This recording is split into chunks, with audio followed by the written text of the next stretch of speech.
Alright, and with that, we are finally live. Hello. Hello. So, as always, who wants to do the recap? What went on last week? Possibly watched a man be murdered by Haunter. Yeah. Caught a haunter. Named it Lucille. Lucy for short. It's a boy. Met a rude bitch. Who? The bastard who called Seth a bumpkin just right off the bat. No hi, hello, here's my name. Oh yeah. Okay, yeah. Funkle Kevin, or not, Funkle Michael. Sorry, Funkle Kevin is somebody I know IRL and calls himself my Funkle. Funkle Michael. My Funkle Michael's assistant. Yeah, Dr. Mitchell.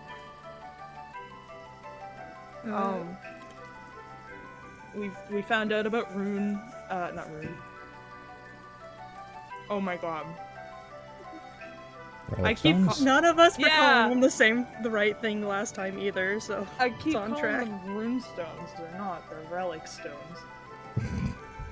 I met Sarah, and I don't think I ever got the guy's name, the real estate agent.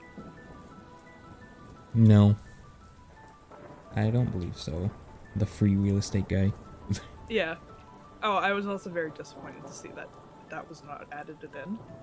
Yeah, so obviously, I have two editing programs. One of them acts like my computer is a piece of shit, which it's not. And then the other one does not have actual, like, editing capabilities. It's literally just a cut program. Rip.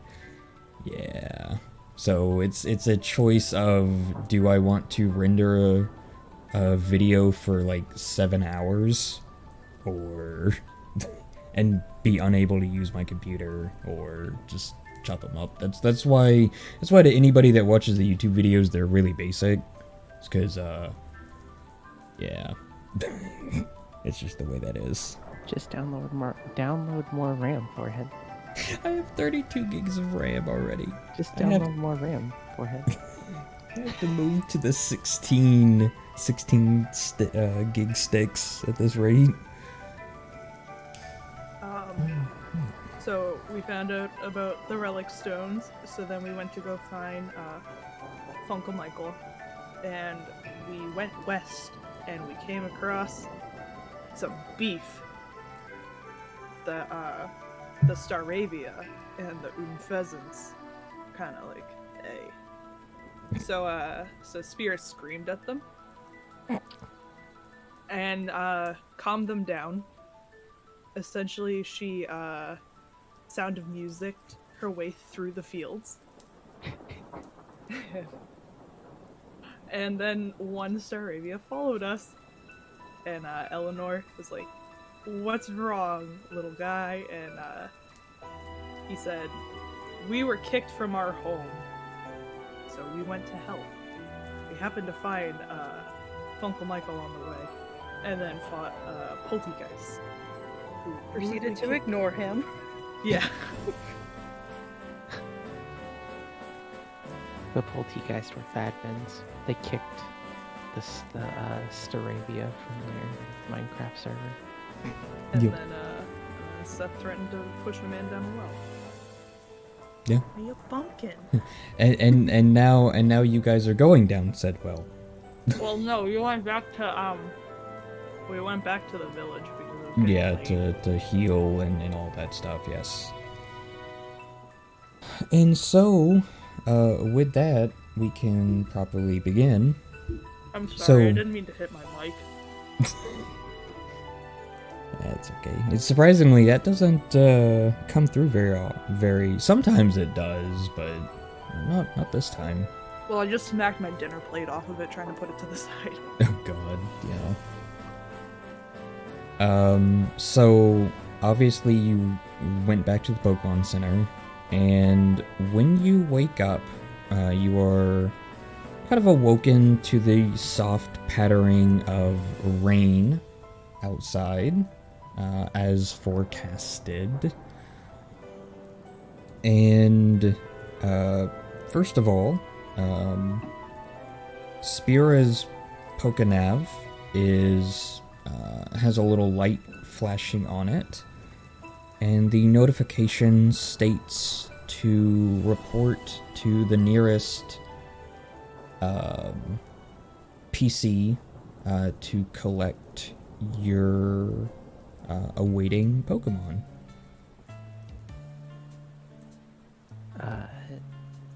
She like immediately is just like gonna jump out of the bed in the Pokemon Center and just like screech down the hall and like Sure. run Do down her to Staravia call down the hall.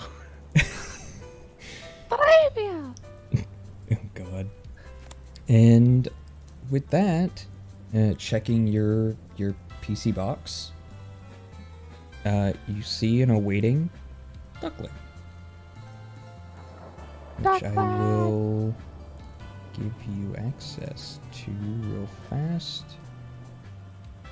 Obviously, I didn't want you to see it before, so... Ducklet! Ducklet. Ducklet! Here we go. Configure permissions. Spira. Owner. There you go. You can now see your new Ducklet. Now, of course, it is a bit of a retcon. As I mentioned before, it was supposed to be a Swanna, but if I had made it a Swanna, it would have been very over-leveled compared to everyone else. So it is still a Ducklet. I didn't realize Ducklet evolved so late.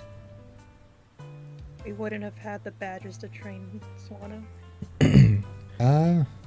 No, you wouldn't, I guess, by technical game rules, I'm pretty sure. It would be at minimum 35. And you only have 2 badges? Unless I'm wrong. I might be. I forget how that works. Oh, we have 2 badges currently, I thought. Yes. Oh yeah, that's right, it's up to 10, up to 20, yeah. So, well, maybe. I'd have to go and look. But anyways, Badge case only has 1 badge in it. I know I haven't updated it. I've been bad about that. Just like I'm bad at doing the journal. Right. I will allow you to kind of review over that Ducklet. As noticed, it does appear to be slightly different. Even to your naked eye, it does appear to be... the best way to describe it is, well, albino, apparently. Oh. So it is, in fact, as stated, to be rare. You were not lied to. Nice. It's so small. I mean, technically it's... I mean, everything on here is big, because it's just... I'm just showing active, but... You... Right. I understand. So, obviously you are in a Pokemon Center, and it is currently raining. And you do see the Dr. Michael and his assistant. They are kind of around the TV, as trainers and folk that stay in the center typically do in the morning. And they are just kind of chatting over cups of coffee.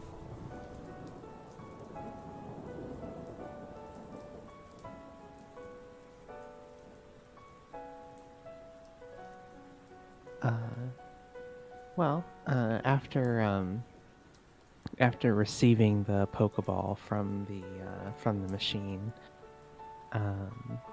Spira Spira will release the Ducklet and meet it for the first time. Sure, and of course, as you release it, the It doesn't release like a normal Pokemon. First of all, it is kept in a different Pokeball. It appears to be in Air Ball. And yeah, it kind of pops out in an explosion of stars. And it does seem to be, let's see, what is its nature? Timid. So it does take a moment for it to kind of, it kind of looks around a little bit. But upon seeing you and seeing that you are holding its Pokeball, it does seem to warm up slightly to you, almost immediately.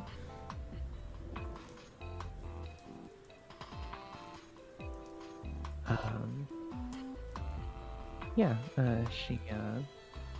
she like will sort of look over it and like see, if it's in any kind of, I mean, obviously it's not hurt, but like, looking to see like if the person who owned it prior actually like took care of him, or if he looks a little raggedy. Oh no, he looks very well taken care of, and it does appear it actually has a necklace on. And the necklace in its like little gem socket appears to be in an Eviolite, which as a trainer you would know is an item that is specifically made for each Pokemon. And the way it works is if the Pokemon is unevolved, it gains boosted power, basically, until it evolves, and then it's inert, basically. I see. So game-wise, it is in PTU. I believe in the regular game it boosts all stats. In this, it is specifically chosen which 2 stats are boosted by 5. And for you, obviously, I would say you would almost see it scanned in the Pokedex. Its special attack and its speed is boosted by 5. I see that. At least, I believe that's how the mod system works in this, because it specifically says in the item description the +5 is added after after the combat stage. So I'm hoping that's how the mod category works, that it's an after. And that's what it looks like, but we'll have to see whenever combat comes up, I suppose, if you ever use it for combat. Mm-hmm. Yeah, I might. I did rename it already, so... I definitely What's the see name? This is Vigilance. Hell yeah. Virgil. that. Virgil. Viggle. Biggie. Ooh. The Viggle wiggles. It's when he gets excited and he like taps his feet. Oh Just yeah, a little that. duck butt wag with his tuft of a tail. Yeah. Oh, you love to see it.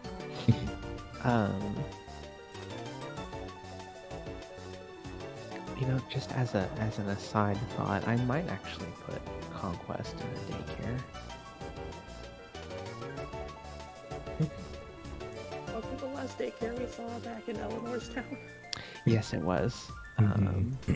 But we'll be back on the mainland at some point. So yeah, because Conquest is over here at level 17, and it's kind of hard for me to justify pulling him out in battle at this point. But I digress. Do Yeah. daycares work the same way in PTU? I think it's not based on steps, but I believe it's an accelerated daily training thing. Which, by the way, don't forget, I think you guys weren't doing that last time, but it is a new day, so if you want to do the training stuff, you can. Yes, I do. Yeah, the experience training. I think Conquest is gonna go in the box, and I'll put Vigilance in his place. And as for training,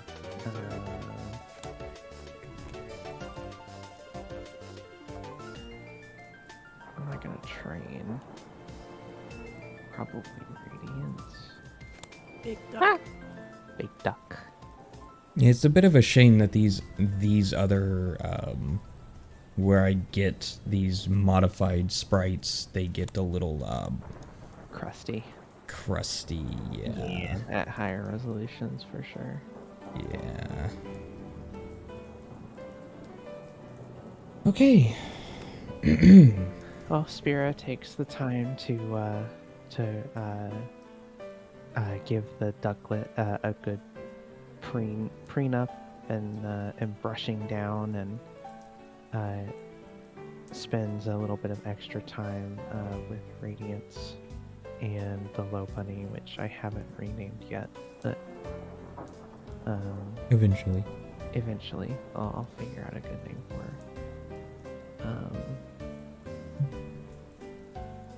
And yeah, Valor's gonna get his steel wings some polish, and then she's gonna pick up a raincoat from the Pokemart before heading out. So obviously, you kind of meet up with the doctor and his assistant, and you meet over near the well. Obviously, you trudged through the grass and whatnot, but there were no Pokemon out. The rain, like I said, is very light, but you do hear distant rumbles. And Dr. Michael peers down the well, and he goes, well, assistant, did you bring the rope as asked? And he goes, yeah, I did. And he kind of peers down. Does appear to be water down there. It is And yes, and it is, a well, after all. I would hope. Well, it is definitely a well. Yeah, but it's a well that hasn't been used in a while. Oh, yes. That's how it is. So, who wants to go down first? As the doctor says, as the assistant kind of starts tying the rope to the one of the legs of the shrine. Seth takes his hat off for a moment and hands Fuji over to Spira before he Okay. volunteers to go down first. Damn, I was gonna volunteer with Charles. All right. Well, if that is the case, then give me just 1 second. Seth be going down first.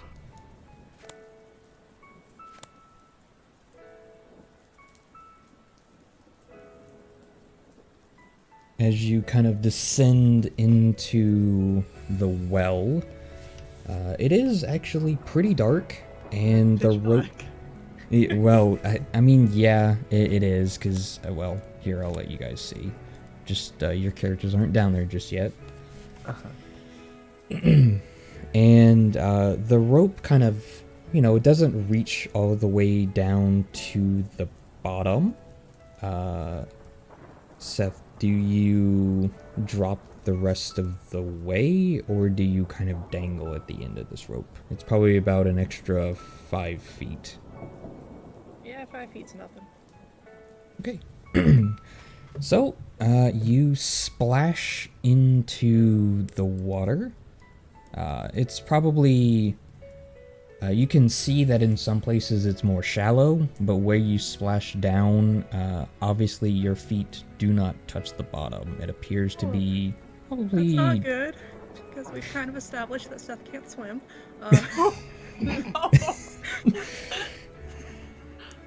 Alright, let's RP it out. Help, Yeah, help. so I guess Seth lets go, thinking it's gonna be a lot more shallow than it is, and then just disappears under the water. Eleanor's looking over, looking over the well because, she'll go next. She just sees him kind of like bobbing up and down. Are you making noise or like what are you doing? Yeah, there's probably a lot of splashing because he's like trying to keep himself up, but if there's not a place where like he's tall enough to stand, then yeah, he's going head under. How tall or how long is the drop from the top of the well down? From the top Yeah. to the probably a good like 30 feet. Trying to think of if Eleanor just kind of vaulted over the side and landed in the water that's deep enough to drown Seth, and she'd be fine. You would, by the water just kind of breaking. You could. It's the equivalent of a high dive. Yeah. Eleanor's gonna turn around and kind of give that like 2-finger salute and just hop over. Sphera immediately, because she's like holding the applin kind of like awkwardly, and she's when Eleanor like jumps down, she like runs up to the well and looks down at and is like what? And she sees the violent disturbance of the water, and then the splash as Eleanor like goes down too, and she's like, huh, I never took Eleanor for a high diver. Oh, about to watch our friend die. And so she sort of looks at the applin and then like looks around and then and takes her little like beret style like cap or whatever and just slides him underneath it. And she'll grab the rope and like with her like legs like down like the shaft of the well, she's gonna like walk down like very slowly. So while all of this is happening, Eleanor obviously will hit the water, 'cause that's how it works. Is it dark to the point that like it's pitch black and I can't see shit? You're able to see. Obviously, there's light filtering from the well. Am but- I able to discern where Seth is? Yes, obviously, Okay. yeah. So- Basically, what you're seeing on the screen is probably about as much light as you're currently seeing without, turning on a flashlight. So, So light enough to see the fucking alligator snapping turtles that are here. Yeah, they are some dreadnought have made the well their home, and you have just splashed down into their territory, and they're just kind of observing you at the moment. So, after discerning where, Seth is, Eleanor's gonna drag him, try not to kill herself trying to save him, because, a common thing with drowning people is they end up drowning their savior because they're so desperate to get air that they end up holding the person underwater trying to save them. Both so of you give me a survival check. Oh, that's Right, my thing. yes. That's my thing. And then, Eleanor, if you roll badly, I can use one of my things to help you out. Yay. Oh Is that no! bad? Okay. Oh Check the no! reason. I have a thing. It's fine. Shit, where is it? Let me If help you with roll that. badly, snake eyes. It's literally called Let Me Help You With That. If an allied trainer fails a skill check in a skill you have ranked at novice or higher, which is survival, that ally may re-roll the skill check with a bonus equal to my skill rank. And my skill rank is where the fuck is survival on this thing? Bottom. Which one is? Oh, my rank is adept, so that's +4. Mm-hmm. So you can re-roll that, Eleanor, with a +4. Wait, isn't adept +2? Uh, Or what's the difference between value and mod? So, well, if I could actually bring up my character sheet, I could tell you. bruh. Can you not double tap it? This is by rank. I had to redo it. So, the value, it's the value of the skill. So an adept skill is rank 4. Yeah. Expert is 5. Untrained is 2. Novice is 3. It's a different way of doing proficiency and expertise, kind of. Okay, I'm just thinking because I have some modifiers, but that must be from skills. Hmm. Yeah. Yeah, the modifier is more akin to the way D&D works. Yeah, obviously both of you do very well, and You're not drowning me. yeah, actually it almost is, you would almost assume that Seth is able to, you would be surprised that he can't swim by the way he's able to, doggy paddle. Oh no, so what because like this deeper part is like sort of like a like it's surrounded by shallow area, so I imagine like what Eleanor does is go and like she tries to drag Seth like up, but what ends up happening is she drags him over to like the side where he can grip Don't the move side that of the- near us. I saw that. the side of the well shaft, and like he's able to, you know, now that he has something to grip onto, he's strong enough to pull himself up. And yeah, that's how I would think that would happen, but I digress. Kind of rude of you, Scooty, to move the dreadnought near us while the game is paused. Pizza Pizza. pasta. Also, what's this green thing? A green shard. Yeah, it's a green shard. It's an Labeled and item. everything. Yeah, I can't pick it remember up. what the shards do. I think you just sell them, or you trade them to a shard guy. In this, if you collect a certain number of them, they just become like for these they become an evolution stone. It doesn't even say trading; it just says collect so many of them, and I think you have to have occult education to craft them.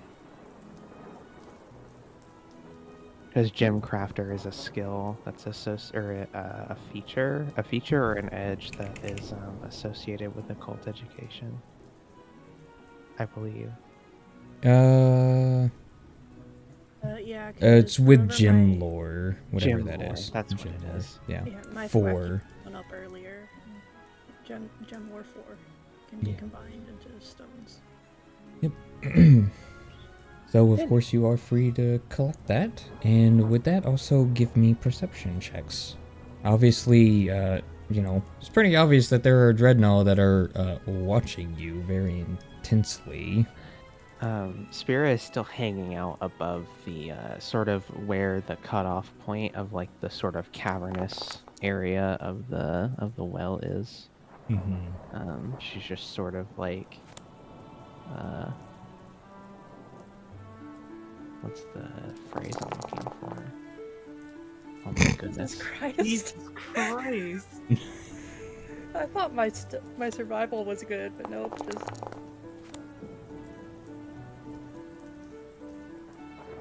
Alright, with that, obviously you see a couple of sparkly bits in the water, revealing another green shard. And you can definitely assume that those dreadnought are not happy about you being in their territory whatsoever. Eleanor, do your weird Pokemon talking thing.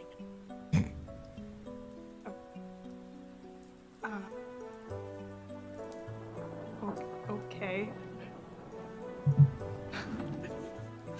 All right. Well, we'll try to, to channel this one down here, which I have to make a roll to do since it is in fact hostile. Mm-hmm.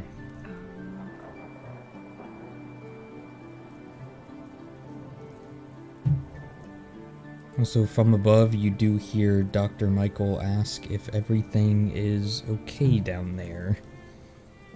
We'd yell back up, yeah, just give us some time. Alright then. We will be here. Maybe go find a longer rope. I've already sent the assistant away to get more rope. 12. You are... Nope, that was perception. My intuition was a 17. Oh, okay. So I passed the 15 check. Yes.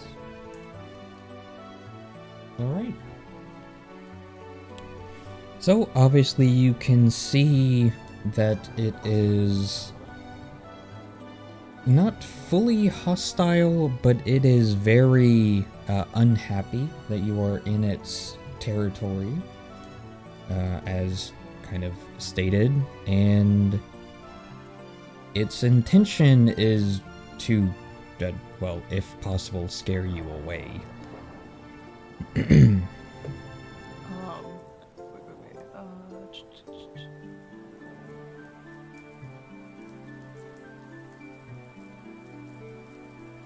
So,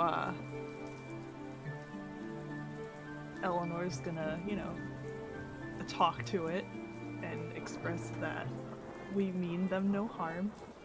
We are simply here to try and help one of our Pokemon, or actually several of our Pokemon. And we promise that, we will try to be as quick as we can and leave their area.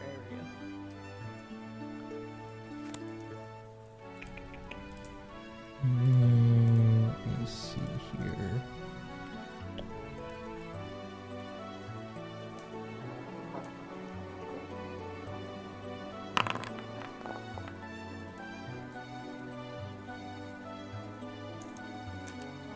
It fully accepts. Hey! Fully accepts that, yes. So it kind of makes a guttural noise, and the other two back off. Eleanor's gonna thank the Dreadnought. Right. So as you kind of look around, you do notice that the floor of this, first of all, this well is way bigger than what you would expect, and it appears more so that the well broke into some type of underground ruins. The floor is paved, and as you can see kind of south of you, there are definitely just pillars, ancient pillars just in the water. And you can almost assume that other than the water you're standing in or swimming in, there is no way in hell this could have been a decent well whatsoever. Maybe that's why it was abandoned. So Spira got to the end of the rope and swung on it and sort of dropped onto the shallow sort of area right next to this Dreadnought, and was just sort of letting them go about their business. She's gonna collect this green shard right here, scoop it up. Yep. Feel free to make sure to add that to your inventory, or can you just pick those up? Is there item piles? I can't interact with it. Okay. If you go You have to near be it, right you might by be able. it. Oops, I accidentally opened my own character sheet. Oh, I just have to be near it. Okay. Yeah. Oh, it says green shard times 0, so there's not one there. Yeah, somebody else already probably picked it up. Okay. Yeah. Well, now I know how the item piles work.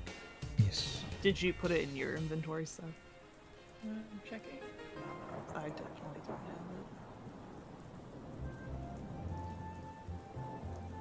have it. Oh, I don't anyway. have it. I don't either. That's okay. Dreadnought got it. Dreadnought is just carrying it around in its mouth. After a second, you do hear some yelling, and then obviously you see the doctor kind of fall into the water, and he kind of splashes around for a moment before doggy paddling to the edge of the water and pulling himself up. Well, I'm here now. Oh my. This Don't worry. is not what I expected. Don't worry, they're chill. Oh my, I did not see those. I was more referring to all of this. What is this? Pillars, paved floor. What is all of this? Oh, strange. Not something I expected. What did you expect? You were coming down here to find the relic stones, weren't you? Well, yes, but not always. The relic stones are. They're not exactly as if they're. I'm sure some civilizations maybe saw them as useful, but having all of this built up underground, there's no. I feel there would have been some kind of book about it. What are these ruins? Who would have built them?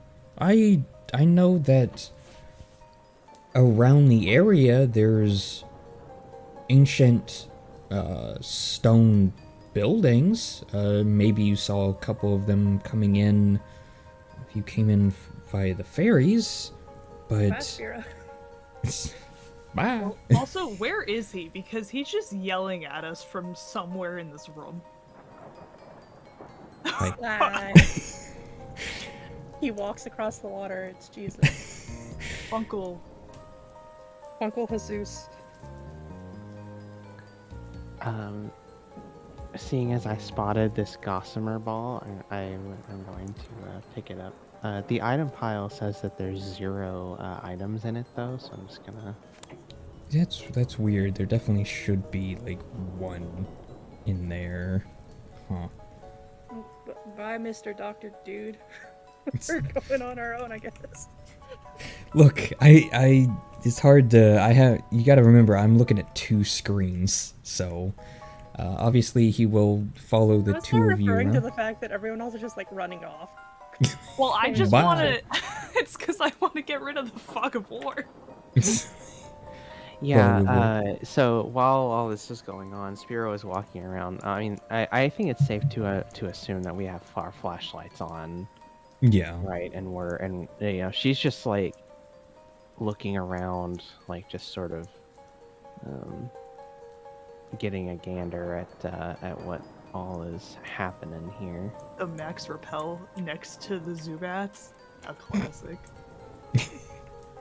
Yeah, there is obviously they were supposed to be hidden, but they're not. Kind of peering up, because this thing is, as I kind of said, you know, what was it, that it's a 30-foot drop? This is a vaulted ceiling. Like, it's a proper...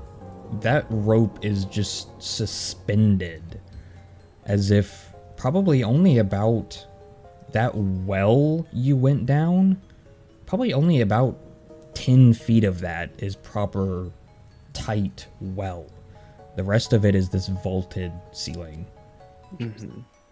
I'm also gonna pick up the max repel if you want to get rid of the item pile, unfortunately, so that there's nothing in there. I need to. I guess it's kind of weird because I pulled the item out and it says, "Do you want to create a pile?" I do, but it doesn't add something to the pile. So I guess I need to. Can you ping edit merchant. the pile? I can. I just never thought to do that, I guess. But yeah, if I double click, it'll show me items as the owner of this item pile. Yeah. Huh. Interesting. Are you attacked by a flock of Zubats? Or are they like chilling up there? Do you shine your light on them? No. Well, I You mean, shine your light at me, sir. Do they make any noise? It appears that they are asleep at the moment. Oh, well, I mean, like, she was just, like, shining her flashlight, like, at the walls, and, like, you know, she'd shown it, like, at the rappel that was on the ground when Eleanor picked it up, but, Actually, you know, if she doesn't have a reason to look up, then she doesn't, really. She's just yeah, gonna because, continue. it's one of those things. They were not supposed to be visible. It was going to be kind of if a, the whole, We looked up. You looked up? Nobody ever looks up. I mean, Spira does, because, you know, birds, but...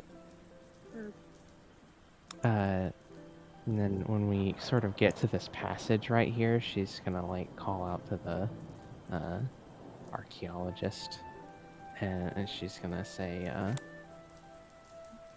hey, there's a tunnel over here. A tunnel? A tunnel! Tunnel? Excited old man running. And he goes, huh, that is... that looks... So, paved flooring, vaulted ceilings that were obviously man-made, but a natural tunnel here. How very... It looks like a Very natural strange. tunnel.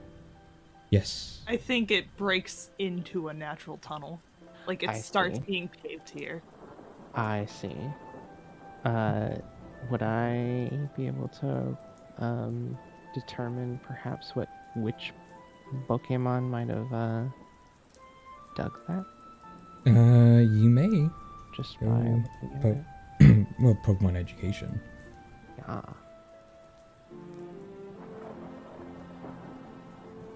Pokemon education.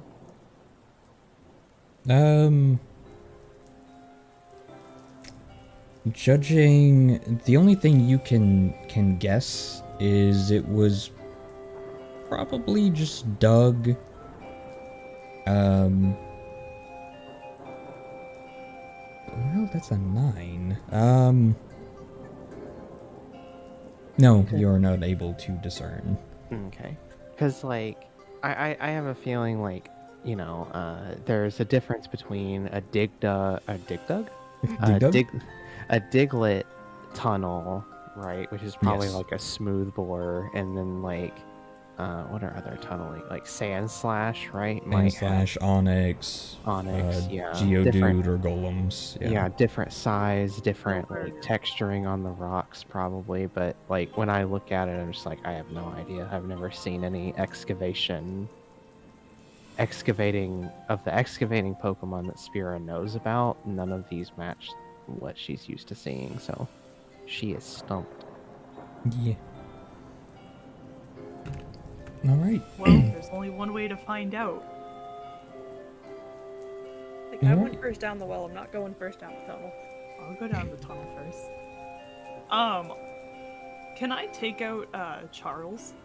You may. Oh, right, because they have the light thing, don't they? Yes. Buddy! Friend. Yeah, where is it? No, does he actually... Have I ever given him light? I have, yeah.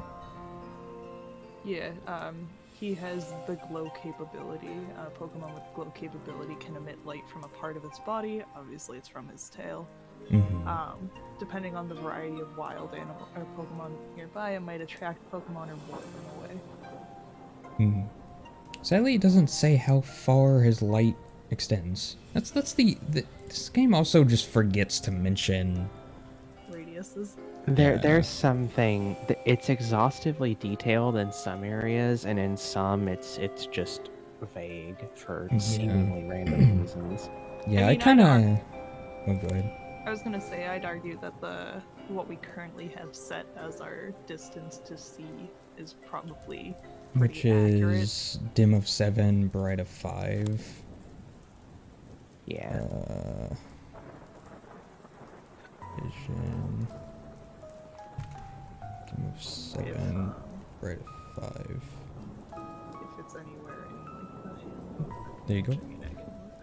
I don't think so.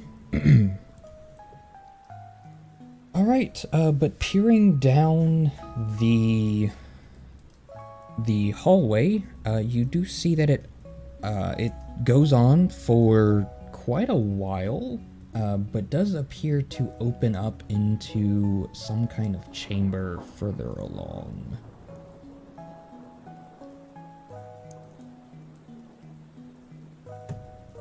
There's no the auto transition.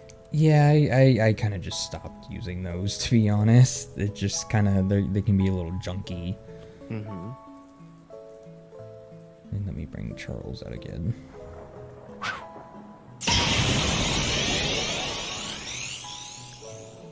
There you go. And of course, as you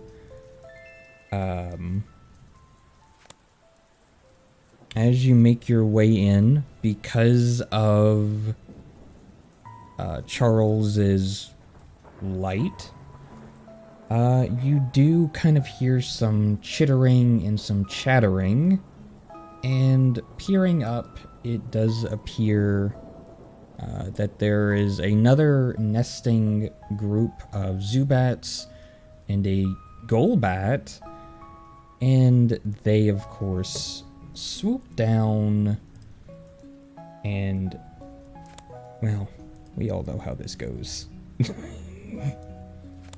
I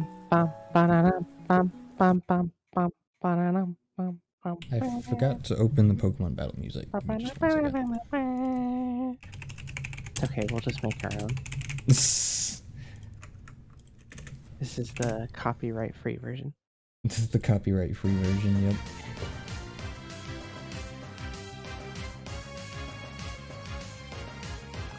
You know, it's funny, I just have rain and ambience going for my sort of background music, and I didn't even remember the fact that it was going to be raining in game, so it actually worked out very well. Yes. Alright, so, first off, the Zubat, of course, they're all mainly going to be attracted to Charles. And so, the first thing it's going to do is swoop down and use Fight against Charles. For 15 damage. Okay, well, before you deal with that, Okay. it's a physical attack, right? Yes.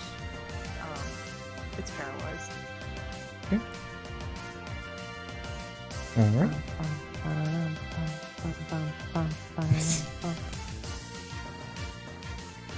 Oh yeah, it has static. Golbat is going to fly over and Is the bat gonna get punched today?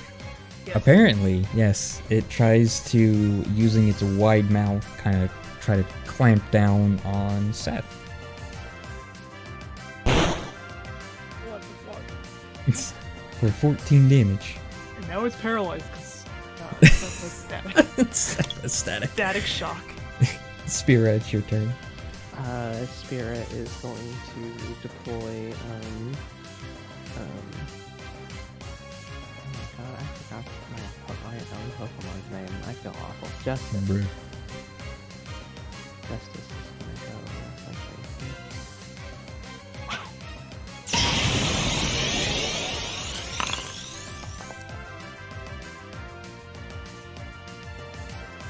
Alright. Justice gets to go. Let's see. Let me see what action type this is, because I should be able to mark the Golbat to select a free action, but let me just verify that for a second. Oh yeah, it's a swift action, so I'm going to use my trainer's swift action for the turn to mark the Golbat. Nice of Okay. Funkle Michael to join us. And Yep. then immediately leave as soon as he walks in and sees all these Zubat. I mean, he's a non-combatant after all. So Golbat is tagged, I shifted, and my main action was to deploy Justice, and now it is Justice's turn. Justice begins the combat round with 1 momentum, and will use Supersonic against Golbat, so let me target, and go to the moves. I don't have to go to the moves because it's right here in this handy little sidebar. Jeez. And regardless of whether it hits or misses, Sound Lance will deal his special attack score to the Golbat. Okay. How much is that? His special attack score is 15. 15.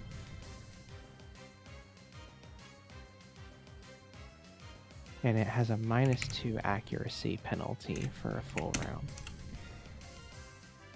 -2 to accuracy. Okay. And Justice will not shift.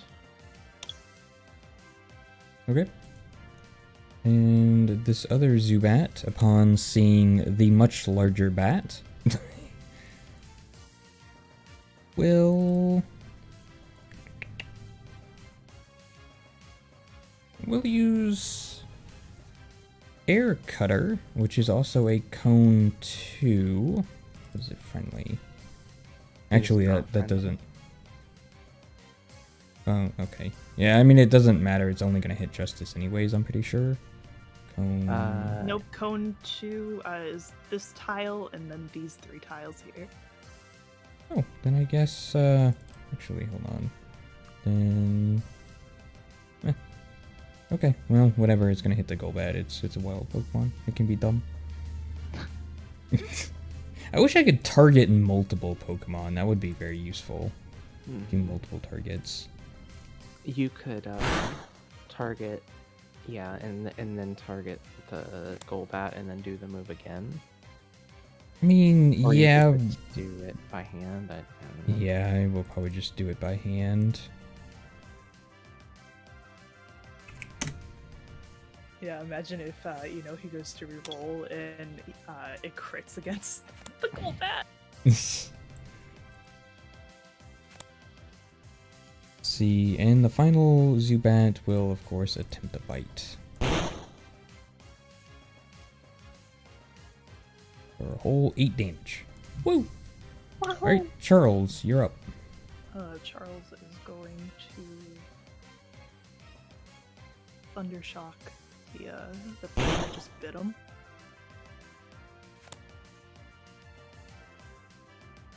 And that is a fainted Zubat. Nice. Nice. Nothing like one-shotting a Zubat that bit you. Yep. Eleanor. Eleanor is going to, we are gonna give Charles focused orders. Seth. Seth is going to throw out Osage right here.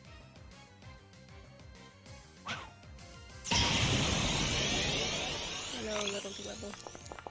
Dwebble. Alright, what is Dwebble doing?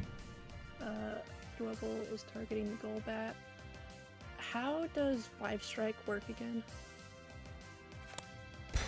You roll a dice. I think it's in the So, notes.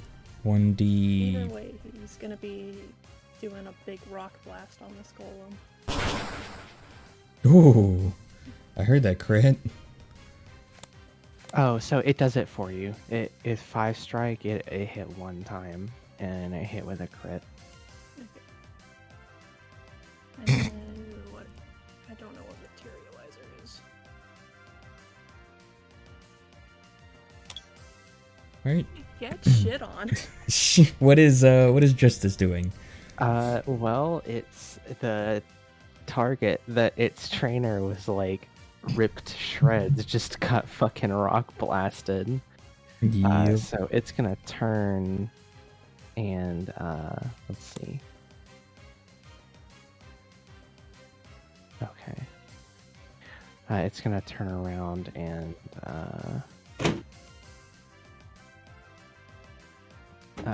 gust the Zubat that is behind it. Materializer is a capability that Dwebble should have. Okay. Like, one of the moves that Charles has grants him the like zapper capability. What does Spira do? Spira uses her action to give Justice Focused Order. And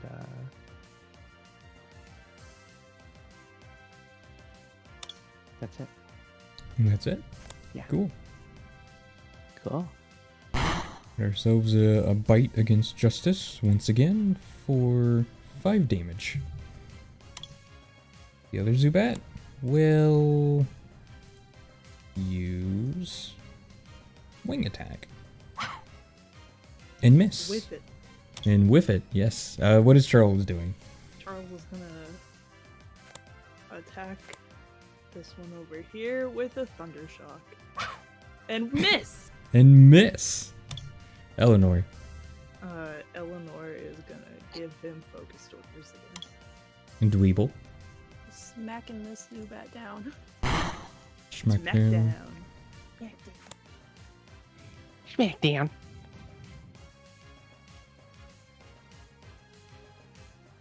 So if he survived that, he's no longer flying, and brown type moves can hit him. Nope, he's dead. No, he's dead. Seth. Seth's gonna just Bubble's not gonna target Seth. That's not what's happening. Seth's just gonna like, oh, hey buddy. Hey, buddy. Good Justice. Pat its shell. Shell pat.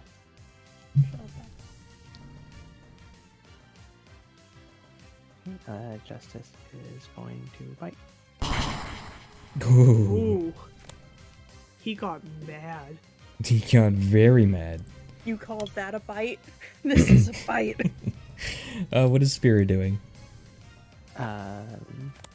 Spirit is gonna re-up Focused Order. Okay. And the Zubat will... Isn't gonna do anything. Because on a 15 plus, it flinched. Yep. Yeah, it got flinched. That is correct. Alright, Charles.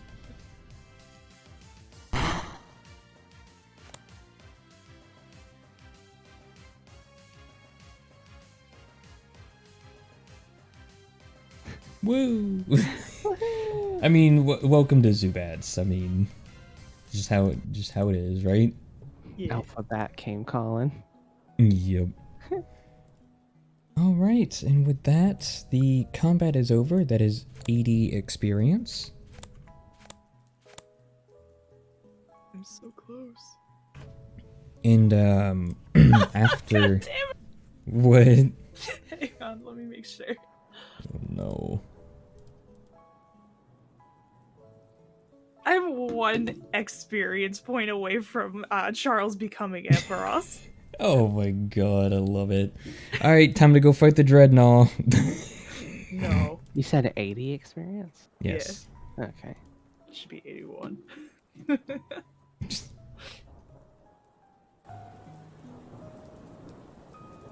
Okay. And as things kind of calm down, the doctor kind of pops out of his little hiding corner and he goes, okay. Well, I'm not surprised about that. Zubat are known for that kind of things. What is this? Some type of antechamber? Does anyone else feel that? Antechamber?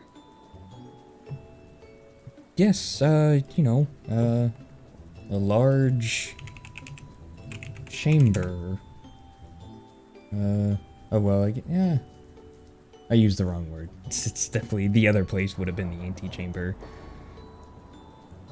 But does anybody else feel that, a calming sensation? Is this the role that we should be doing, or? I don't know. As this is going on, Spira is spraying the bite marks on Justice with a potion. I just need to figure out which. You hunker under the wing. Yeah, Make sure he doesn't get rabies. absolutely. To answer your question, all of you do kind of feel an overwhelming sense of calmness, and you can almost hear a kind of like a whistling sound, almost, even though the air is calm. How is the transition from where we are to the paved ground? Is it like a kind of a steep cliff thing, or just a ledge? It's just a ledge. You could very easily kind of hop down there if you wanted to. It's all about 5 feet, yep. And we all split up. Yeah. Oh, I see Funkle following me. Yep. Obviously, he's just kind of following along. Yep. It's because there he you go, really Seth. enjoys being my Funkle. Spira is gonna like hop onto Justice and like prepare to take a little flight around the cave. Sure. And going over to Seth, you kind of spot at the center of this room is a much higher outcropping of rocks, and at the back of one of them appears to be a strange formation of stones that look very out of place. Can I climb this? You're gonna have to give me a roll for that one. Give me athletics.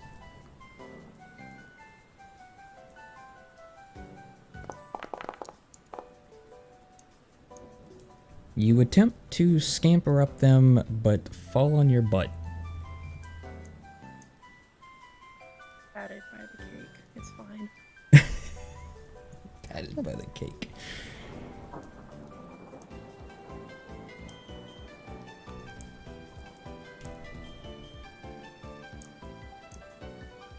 Where'd you guys go? Well, as Seth was proceeding down the paved area, he probably saw and heard Justice flapping around. How tall are the ceilings in here, by the way? Is it the same sort of like... Yeah, it's the same like 20-foot vaulted ceilings. Is there something special about this rock? I got a note line. So, obviously I couldn't find something identical, but as the doctor kind of walks over and shines his flashlight, he goes, "There it is! That's it! The relic stone! Come on, we need to get to it." Obviously, this is a ledge that has to be climbed. So, Spira, like pats Justice on like the back of the neck and just goes, "Can you take us up there, bud?" And he does his bat screech.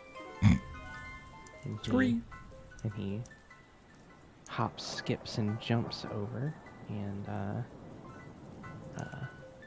need to grab only her. Yep.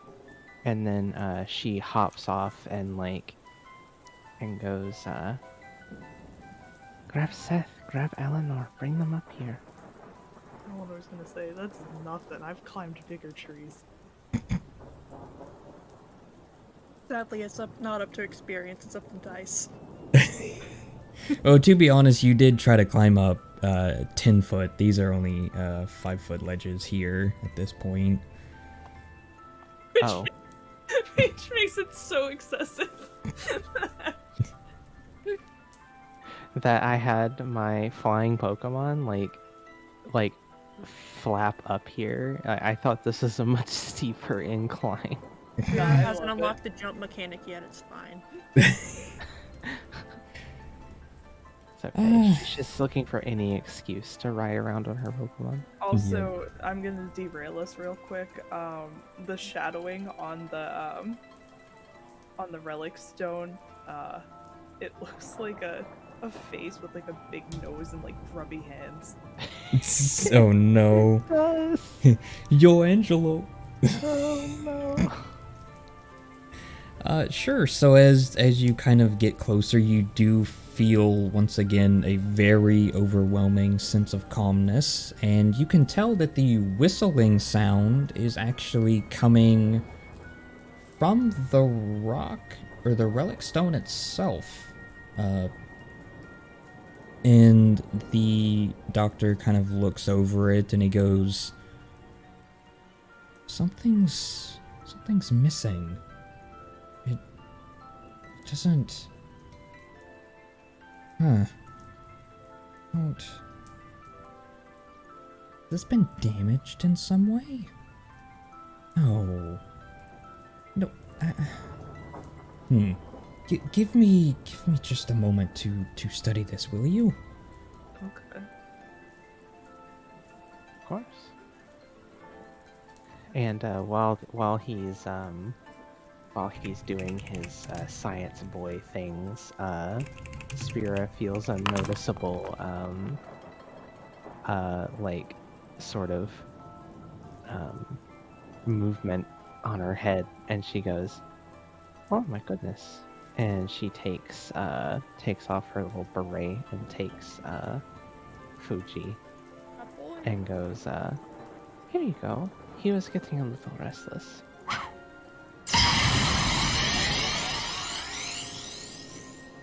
What's Haunter out? What's Haunter doing? I imagine that Eleanor is facing the other way, and how audible is like the sound of a Pokeball? Very audible. She's gonna turn around startled. And she's gonna look confused at Lucille. What are you doing? And she's going to attempt to put him back in his ball, and he's just gonna go. Bye, buddy. Bye. Bye. Watching him just kind of run off, Eleanor's gonna be like, "Oh, what?" And he's got a soul to collect from the old man still. She's gonna turn to Spira and Seth and say, "I'll be back." Be careful. She's gonna hop down and chase after. You're ours now, Charles. She's left you. Justice is just doing that thing where he's just like he was just sitting there, and now he's just looking really confused as Eleanor runs off. He makes like a And as you see her fade out to black, you just hear her yelling, "What are you doing? Get back here!" And obviously Eleanor can just barely see Haunter at the edge of her vision. And all of you hear a very loud roar. And There's another Felix in here, I swear to God. no, Eleanor kind of almost sees, it almost kind of appears out of nowhere.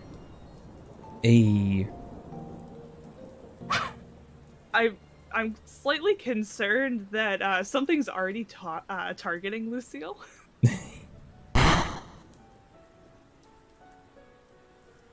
Oh God.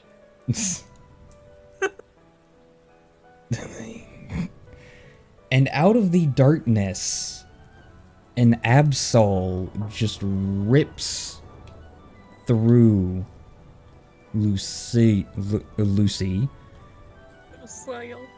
Lucille, and instantly faints her with No. a crit. Lucille is a boy. Oh, of him. And lets out another roar. I guess the Haunter just wanted to die today. No, Haunter's problematic.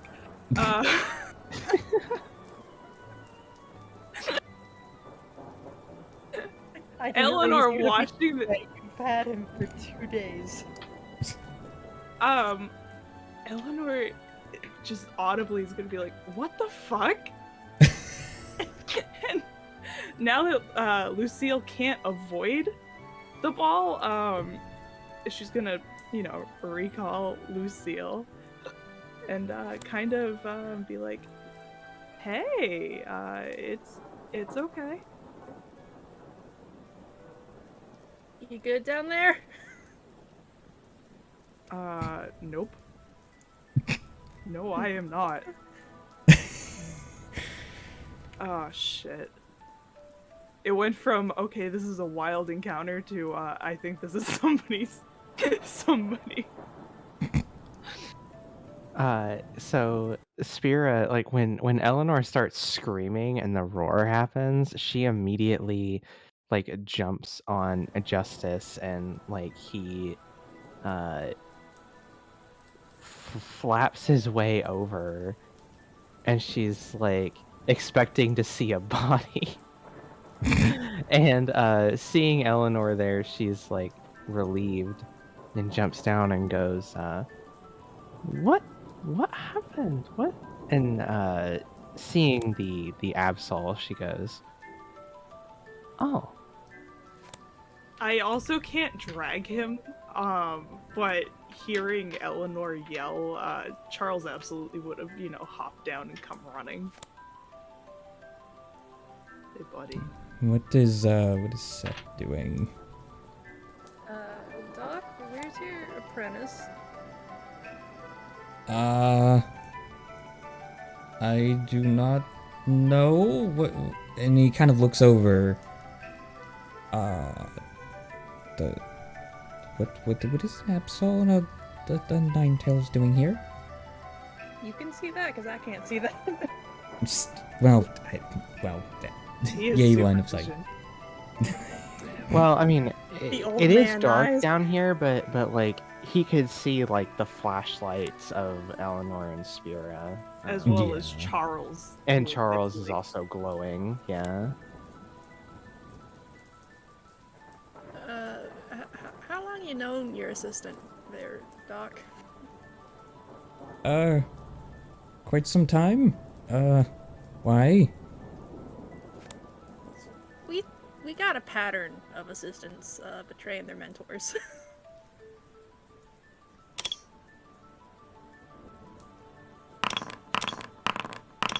No, Scooty! Holy shit. I don't like that. Oh no, there's... Why? Why are there 6 of them? 1, 2... Oh, hold on. 1 second. It was not... You...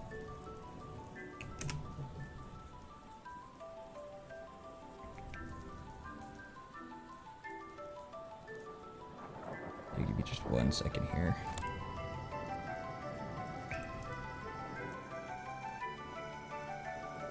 Where's Lucille? Instantly fainted. Literally. I mean, granted, he is weak to dark type moves. Yeah, I mean, he kind of got instantly, he actually literally got hit by a crit.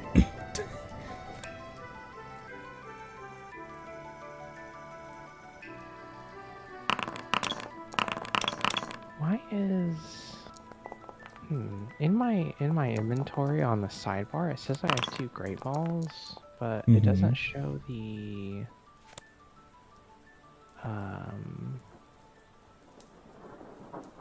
it's because I have it in the wrong thing. That would be why. Oh, that'll do it. Yep, there we go. Now I have a gossamer ball. I don't know what gossamer balls do. They're capture fairies better. Normal or fairy? Yeah. Okay. Fair enough.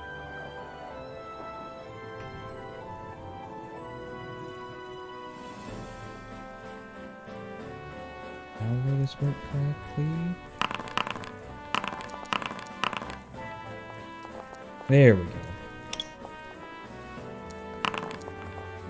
Okay. Let me change the music. There we go.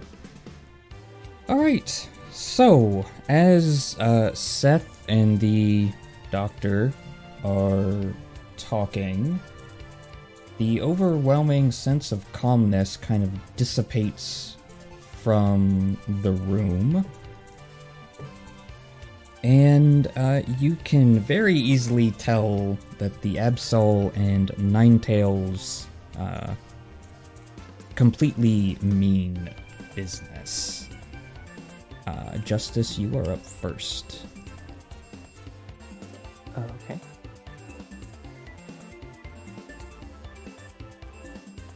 I'm waiting.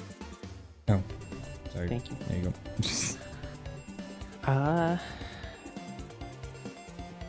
Justice is going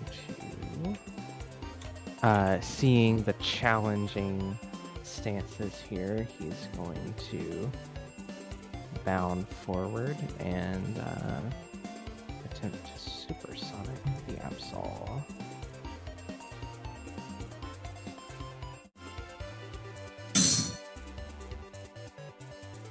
Dang it. Dang it. You hit. I did? Yeah. Oh, I thought that was the miss sound. No, that's the sound when a status effect hits. Ah, okay. Okay, so the target becomes confused. And that was my last... Actually, it, you can see that in its eye, it kind of glints. And it almost, as soon as... What is this? Supersonic? As soon as the waves come out of Justice's mouth, they almost kind of appear to bounce off of the Absol. It's out of its ears, but fair enough. Well, yeah, you know, one or the other. It depends. Same thing. I will post a GIF for clarity. Yes. And for reference, Absol used detect.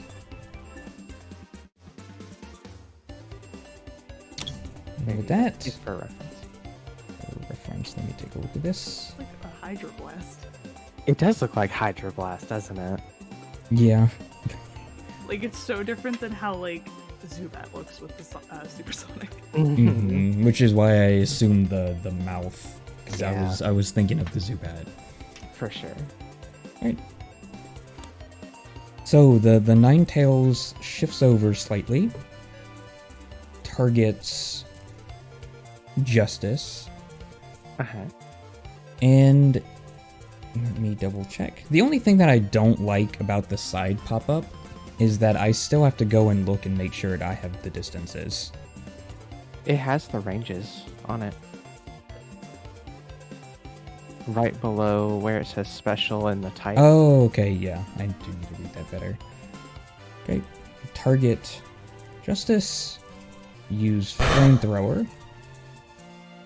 And as this happens, you see 3 little fireballs appear over the Ninetales. And they kind of float around it. And with that, the Absol gets to go next. Actually, speaking of Absol, I think Sound Lance should still do its damage. With a detect? I don't know It's how. the I user don't may know how use it detect. interacts with detect. Well, it says you do not take any damage, nor are you affected by any of the move's effects. And I would assume that includes Sound Lance. This is an ability effect, though. Well, is it though? It's an ability that gives another property to a move. I guess that's just kind of up to you. Yeah, I mean, I would feel like it detect and protect, considering the way that they're like scene based, that they would just completely ignore everything. Just kind of. The only I other assume. thing that I have to say is that the Sonic property, the Sonic keyword, does specifically say that it or that it doesn't what am I trying to say? That it like if a Pokemon uses substitute, it bypasses the effects of moves substitute. I don't know if This is not. But a substitute is substitute different. is different. Yes. Yeah. Okay, Yeah. fair enough. Carry on. Okay. The Absol will use Sword Stance. Oh no. See, did that get automatically applied? It did. Alright. And so I should mention, this is me also trying out the boss tick box that exists. So if you're wondering why they're going more than once, it is how the boss is structured. Okay, so it's not a second Ninetales. It's just Ninetales. Yeah. 2.2. Yeah, I don't know why the first time I used it, it showed it 3 times. That's not how that was supposed to be. Yeah, I But was yeah, like, where but the this- hell is 6 of them coming from? but yeah, this is the equivalent of in D&D. You have on initiative 20, this creature does this, right? So Yeah. it's just getting a second turn. Just because, boss encounter. And so it will use a Safeguard.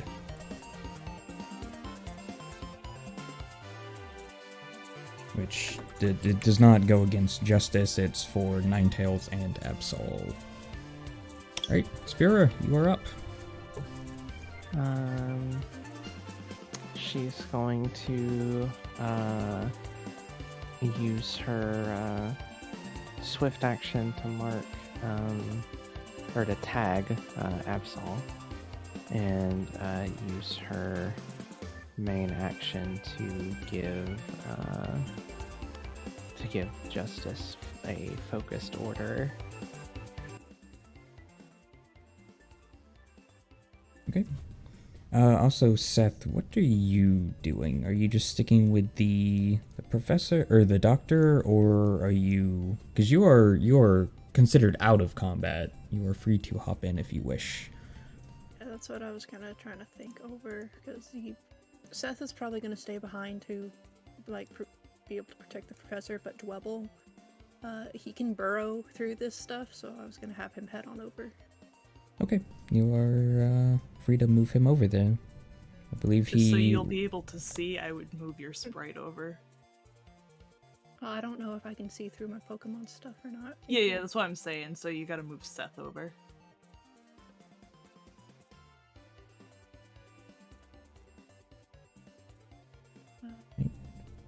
Yeah, let me see, please. Just Seth has gone into creative mode, as we know. Mhm. Well, if you're gonna go into creative mode, you gotta go into the walls.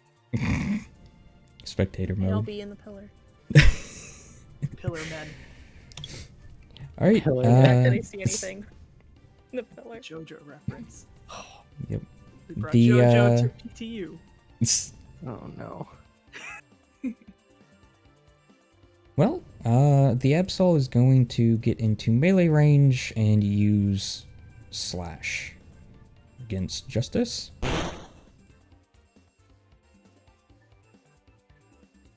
For 47 damage.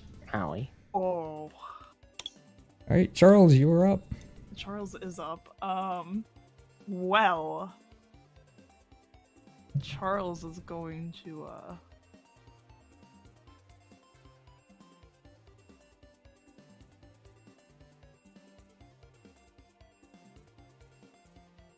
Charles is gonna target the Absol and use Electro Ball and miss. Oh, no. Lovely. Oh my What gosh, is- that was 2 maxed out fucking damage die too. Yep. What is Oh my Eleanor goodness. doing? Oh, Eleanor. Eleanor's gonna bring out Maggie. Okay. Where are we sending Maggie? Maggie is gonna go right here.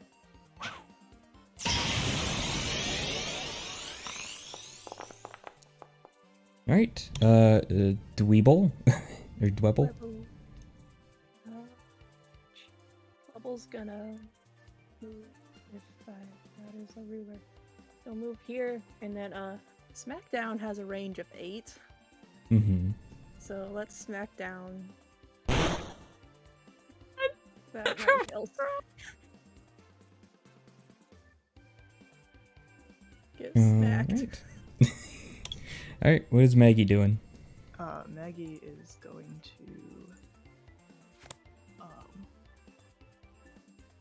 Bubble Beam. Labble Beam? Very Oh, nice. Alright, what is Justice doing?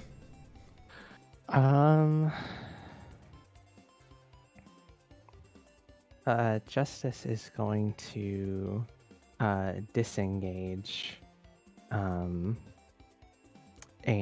he's gonna fly. He's gonna fly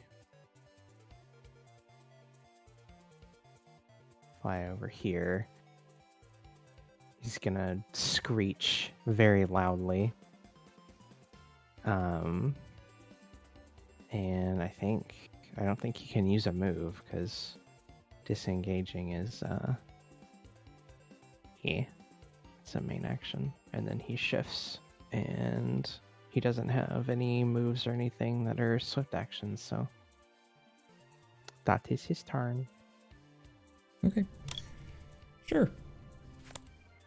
With that, the Ninetales will use... or will walk up to Maggie and use Feint Attack.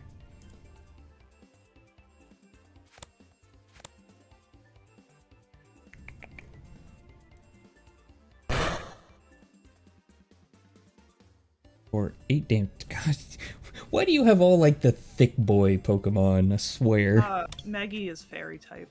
Ah, and fairy type too. Yeah, that helps. Right.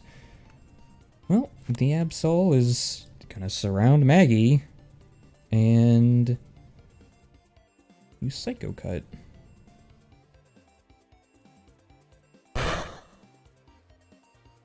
For 49 damage.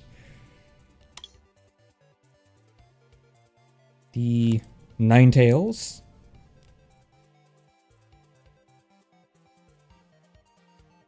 will use Extrasensory against Maggie. Is that a fainted Maggie? Yeah. Yeah. Just got dog piled. Jesus fucking Christ. Alright. Spira, you're up. Okay. Spira is going to deploy vigilance, like right there.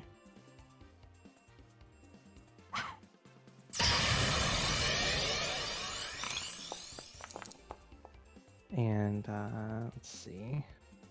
Let me check to see what type of. Oh, it's an order. Okay. I can't make orders as swift actions. Then that's what she's going to do this turn. Okay.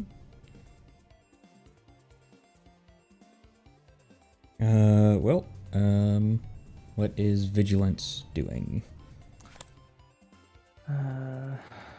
Vigilance is going to. Let's see, going to target the Ninetales. And is going to use. Bubble Beam. Beam. What? If you look at the move, the sprite. Oh, wide. it's wide. All right. It's like the picture of Kylo Ren. Yep.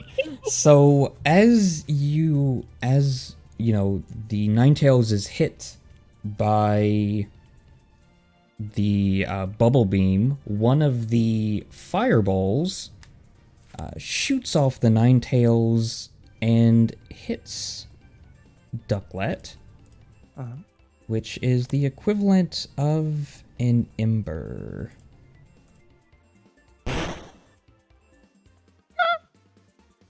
For 10 damage.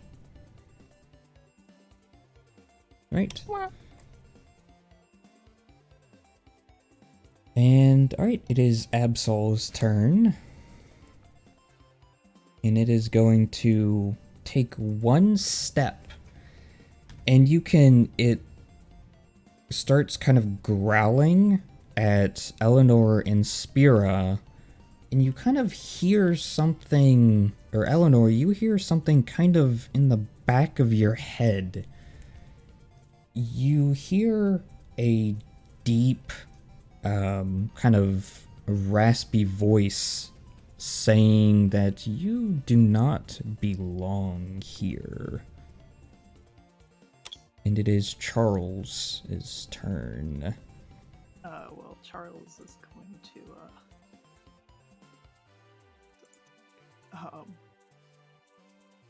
it would help if I clicked Charles instead of Eleanor.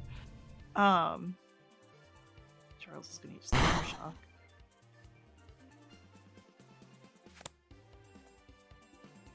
Very nice. Right, Eleanor. Fuck. This is new information that I need to quickly process and apply to what I have. Okay. Sure enough.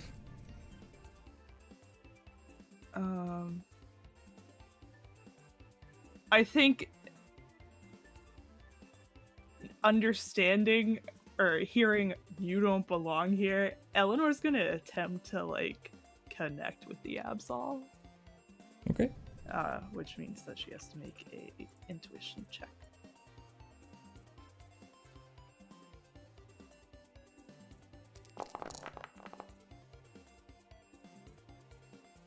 And a 15. pass. You pass, yes. So connecting with the Absol, you almost it takes a little bit, and it almost kind of hurts to connect. But what you're able to gather is that Absol and Ninetales, first of all, they are not owned by, they are very obviously wild Pokemon, but they are considered, they consider themselves the guardians of this stone. It is Dwebble's turn. Little man's gonna go and burrow over here. And then that is 6, right? Yes. And then we're gonna rock blast that Ninetales. There's your 4 hits. Nice. Dwebble is also going to get one of the little fireballs will shoot off and hit Dwebble for 20 damage before the Ninetales takes damage. Okay. Alright, what is Justice doing? Justice is going to fly back here, and it is going to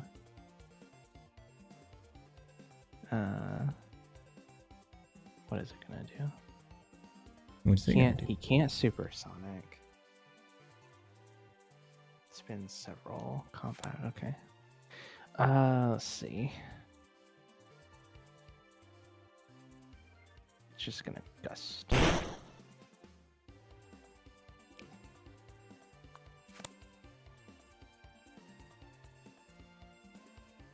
Okay. And also, the very last fireball shoots off the Ninetales. And that is another Ember. Causing 10 points of damage. Damage! Right, and now it is properly the Ninetales' turn. And it will use Flamethrower against Justice.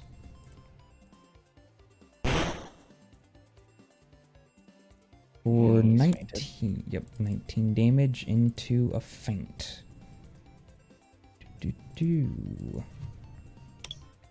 Right, what is Vigilance doing? He's gonna waddle away. Bottle. It's not really waddling away, more like waddling towards. Yeah, definitely Do you have any waddling.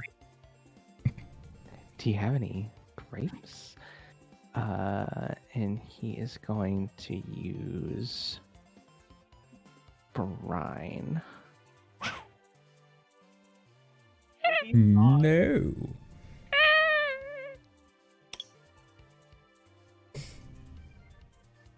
Alright, well, Absol is going to turn around and Psycho Cut. Ducklet? No, he won't. He will miss. Thank God, look at that damage. Yeah. Yeah. So I put that his other ability in just to remind myself. Mhm. When he uses a stab move, he does a D10 bonus damage. I'm not sure if that's I think that's being put in. Maybe. No, I don't see it in the damage formula. At least not for Brian. I mean, it should have stab for water moves. Anyway, I Should. digress. Yes. Alright, well, Ninetales just gonna pile on and use Feint Attack. No. Imagine if that missed too. For 16 damage. Alright, what is Spear doing? Well, I mean, obviously, Justice was recalled. She is going to,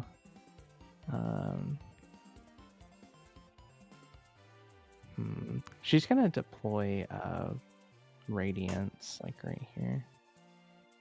Radiance right there. Do.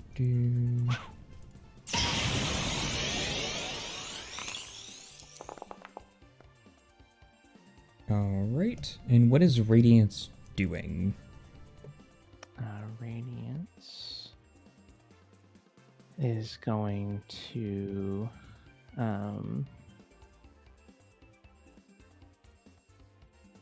he's going to move, and by moving also use tackle against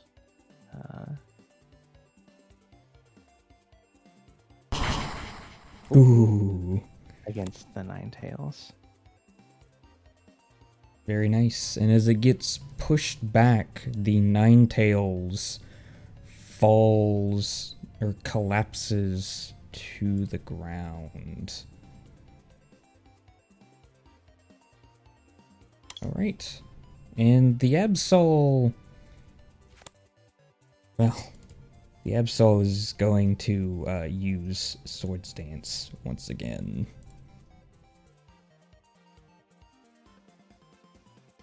Well, Right. shit. What is Charles doing? Paralyze it. Paralyze it. Yeah. Charles will paralyze it using gotta be within range. I'm within range. Using Thunder Wave, which never misses. Okay. Very nice. And with that, what is Eleanor doing? Before Eleanor does anything, I would like to follow up questions on channeling. Of course. Within the past hour, what has happened to the Pokemon?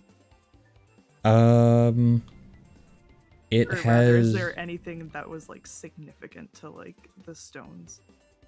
No. The only thing in the past hour is being disturbed.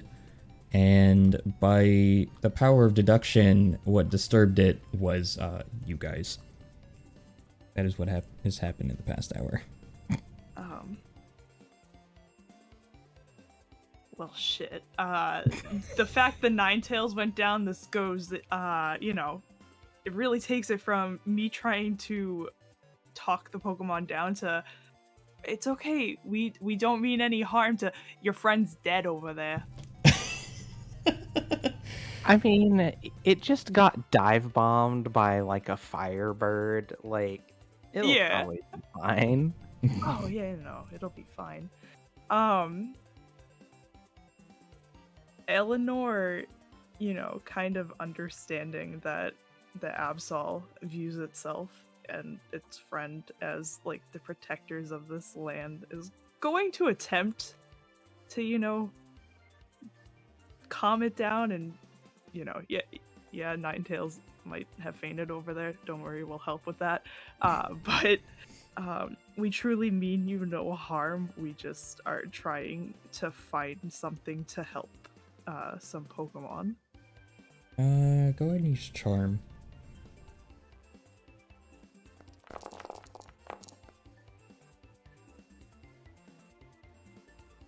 The Absol kind of snarls, but then hesitates for a moment before getting in a slightly more relaxed state before asking, what is it you are after with the stone? Eleanor would respond, we heard of a tale of, or rather, we heard of something that had happened in a foreign region where Pokemon were, mistreated to the point that essentially their hearts locked up and became what is known as shadow Pokemon. And the way to help said Pokemon is through the use of the relic stones. Would I don't know if rolling that charm counts as my turn, but could I bring out Jimmy? I will allow it. Technically, using a skill would be your turn, but I will allow it. Jimmy. Obviously, I don't want Jimmy just to like be right on top of the asshole. Would you want him? That's fine. It's fine. I can just, here's Jimmy. There Got him! And obviously, as Jimmy comes out, Jimmy at this point has 55 hearts. Mhm. So like he kind of interacts and isn't as much of a blank slate, but like it's still very obvious like the disposition of him. Right. And being Absol, I feel like isn't Absol usually capable of like aura reading? Yes. So I feel like the Absol would be able to, just by looking at Jimmy. Yeah. It actually almost like disengages in a way and kind of hops back, lets out another kind of snarl, and it just goes, what is that? It does not feel like a normal Pokemon. What did you do to it? I did nothing. I'm trying to help him. Why should I believe you? Humans are all alike. Those that came before you, all of you were all the same. We aren't all alike. Much like how Pokemon are different, Every Pokemon is its own being, much like how humans are.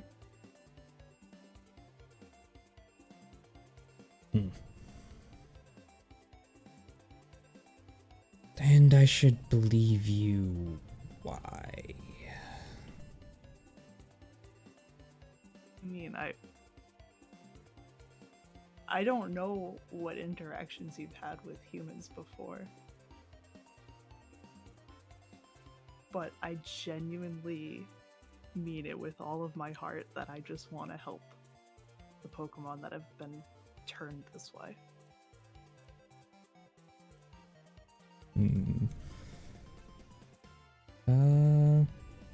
I believe with that, you can almost feel the connection between you two sever as the final words in your head, or the final words in your head echo, and you can kind of see the Absol snarl once more, and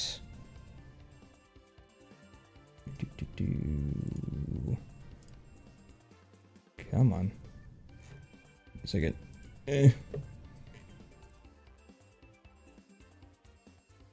This is it.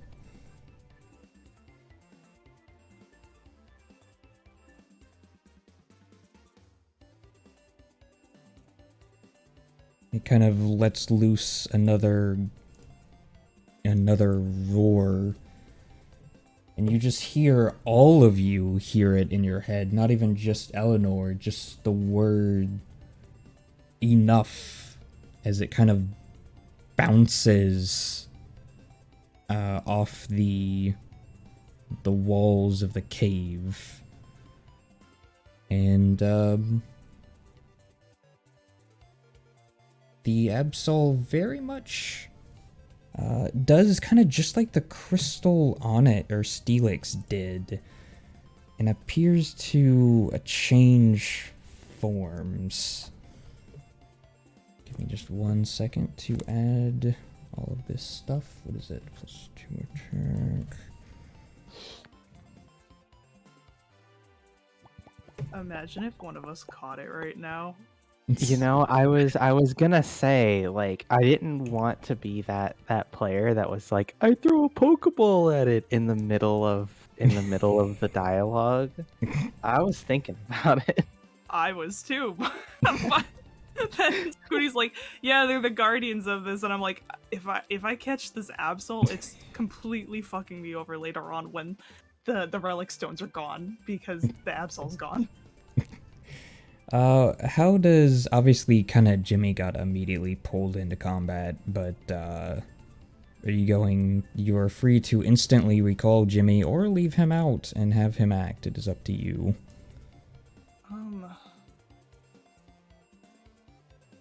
I'm going to recall Jimmy because if I use Jimmy for battle, it doesn't look good. Okay, fair enough. If I'm making the argument that I just want to help Jimmy, now I'm gonna use Shadow Rush to take you down with 100 hit points. Yep. Alright, what is Dwebble doing then? I mean, this was all out, or at least Eleanor's end was all out loud, right? Yeah, you would have heard Eleanor speaking, and then you would have heard, the only thing you would have gotten from the Absol was the roar followed by the word enough. Then Seth will recall Dwebble. Wow! Right, well, Justice is gone. What is Radiance doing? Radiance is... Oh my goodness. I'm The not... fucking talking Pokemon. Oh my goodness. Yeah, you've definitely been able to surmise that it can speak very... It's obviously kind of telepathic, but it's not on the same level as, like, a psychic Pokemon is telepathic. Like Entei. Yeah.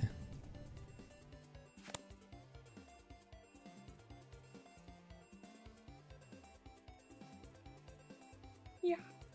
Alright, what about Vigilance? Vicky. Vicky, what are you doing? Vigilance is gonna back up 1 square. And he is going to... Let's see... He's gonna Bubble Beam.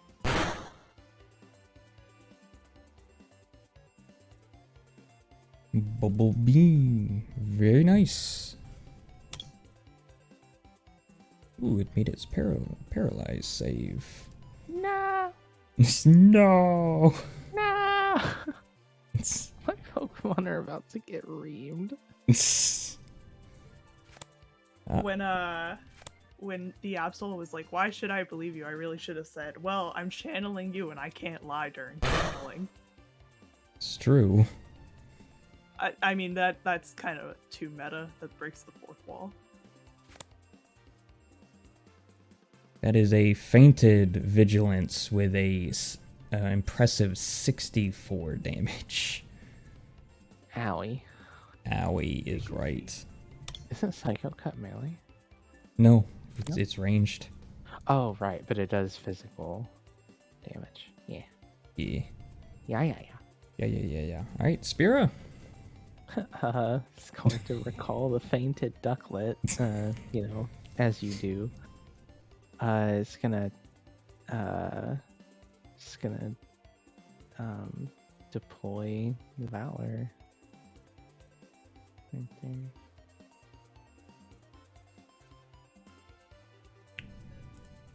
One second. No. Valor.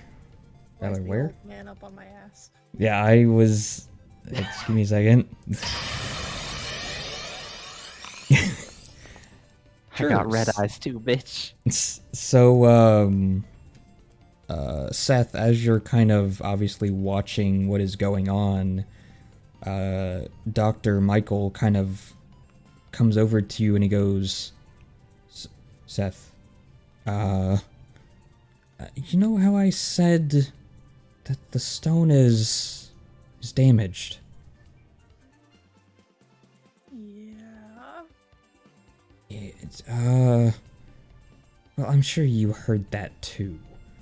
I think, unless the missing piece, it must be around here somewhere. Will you help me search for it? And you might be able to calm down the guardian of this place.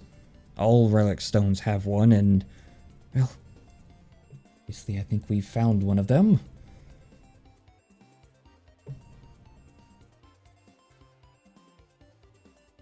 I mean,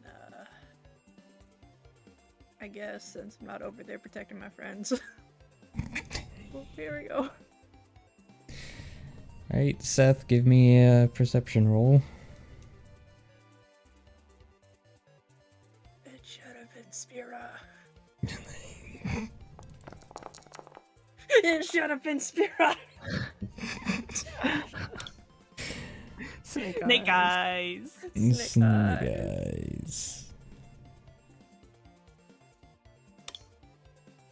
Alright, what is Valor doing as Seth is currently looking for the broken stone piece?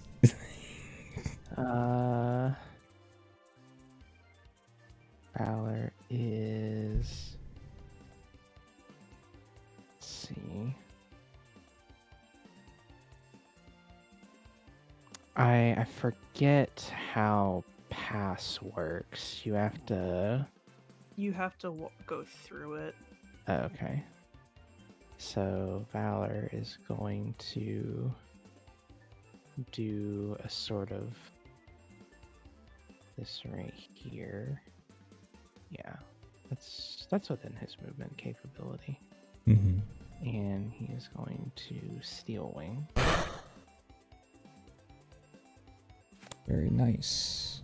So it says it raises defense by +1 combat stage on 15+. Is that the total accuracy roll, or is that the natural roll on the dice? I believe it's the natural roll. Okay, because I rolled a 16. Mm-hmm. Is that a 16? Yes. Yeah. Oh, yeah, I see. Okay, so yeah, his defense should go up by 1 combat stage. Yep. Alright, Seth, give me another perception check.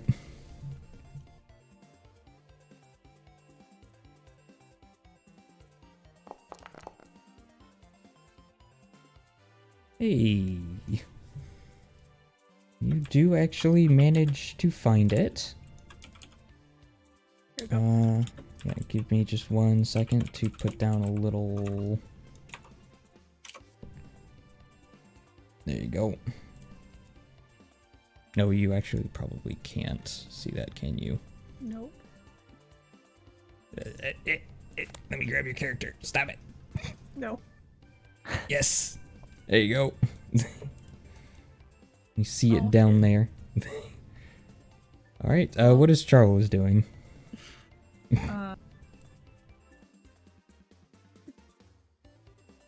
Charles is just gonna charge. Charge? Alright. What is Eleanor doing? I've been trying to think of what Eleanor's gonna do.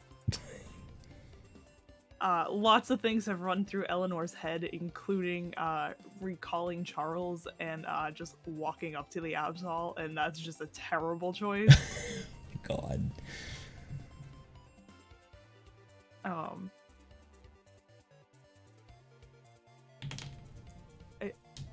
She would continue to try to, you know, to calm the Absol down by like, we truly, truly, truly mean absolutely no harm.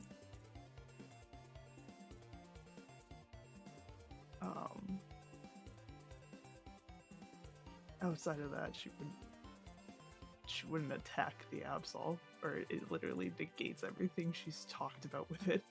Okay, give me another charm roll then.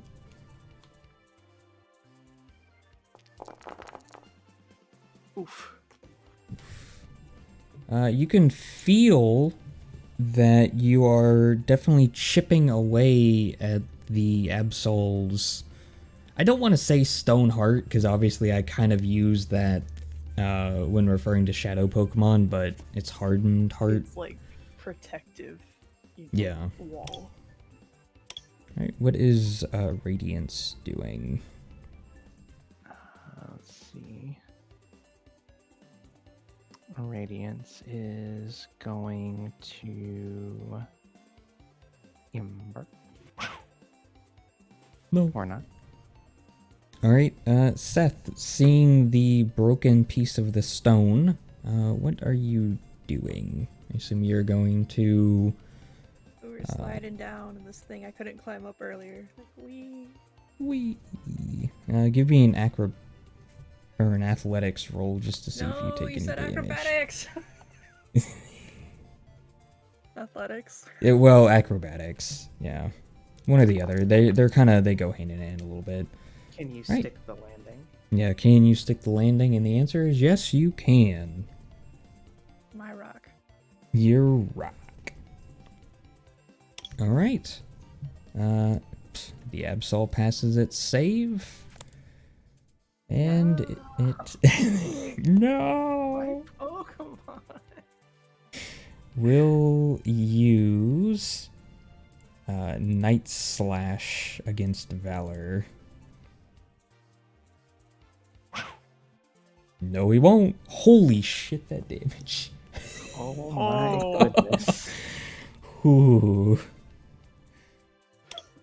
Alright, what is Spira doing? Spira is going to oh, God. I want to throw a Pokeball, but I feel like that would be kind of silly.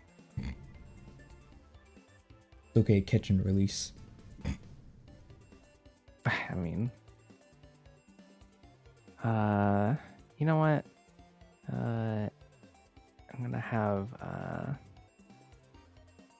have Valor pluck or not. I mean, you're also trying to use Valor on your turn. You're right. I'm very stupid. I meant to give him focused order, and I'm trying to fucking use a move. What am I doing? Nice. Oh my goodness. Brain's turning to mush. Brain is turning to mush. Let's see. I've completely forgotten where you even put this shit on. Here it is. Bruh. Focused order, and she's gonna tag. You know what? No, she's gonna throw a Pokeball. I'm going for it. Okay.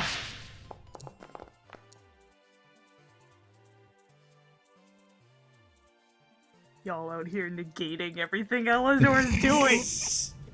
Nope, is not a capture. Yikes.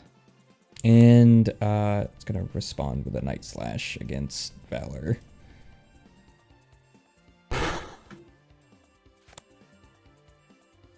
For 55 damage. Oh my god. Alright, what is Valor doing? Well,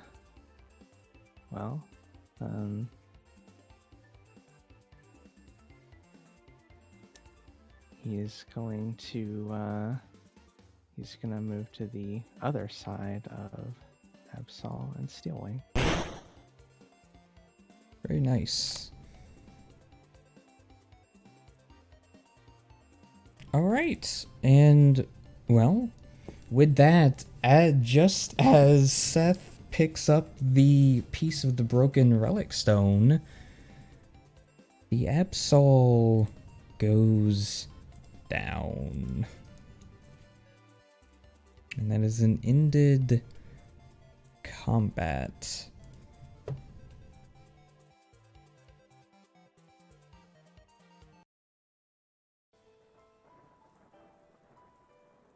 Okay.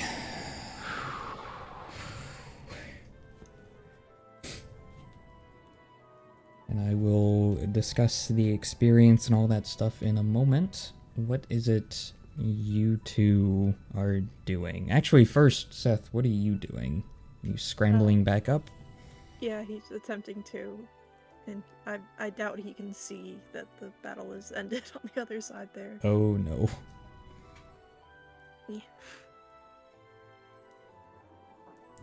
Give me, athletics or acrobatics, either one. Oh my goodness, that's 2 ones. Oh my goodness. It takes you some time, but you do manage to scramble up. It just takes a lot longer than normal. Alright, Spira, Eleanor, what is it that you are doing? Well, Spirit is spraying Valor down with her last super potion. Night Slash put a pretty big fucking gouge in his armor. Yeah.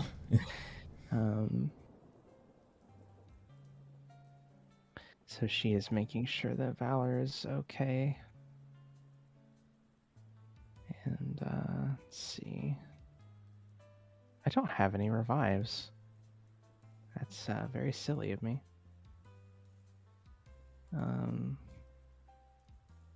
Yeah, she'll go ahead and recall Radiance, but she'll keep Valor out. Oops. Alright, Eleanor, what about you? Eleanor would be, after spending quite a bit of time trying to dissuade the Absol from engaging in battle, I feel like she would be checking over the Absol to make sure it's not too heavily injured.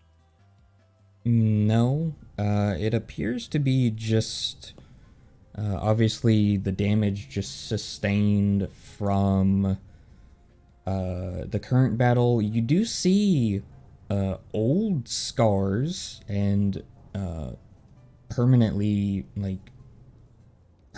damage from old battles, but as you're doing this, the Absol kind of slowly transitions back into being a regular Absol. Seth, what you doing? I found the rush. Ah, good. Just put it right over there. You see where it's broken. Yeah. And as Seth puts the broken part of the relic stone in its place, almost like a blast of energy shoots out of it, and anyone, obviously it fills the entire room. All of the damage sustained over the battles disappear, and every Pokemon that is currently out, not in Pokeballs, are fully restored. Oh god. That means that we just knocked Absol out, and Absol's now awake and pissed, and I'm standing next to him.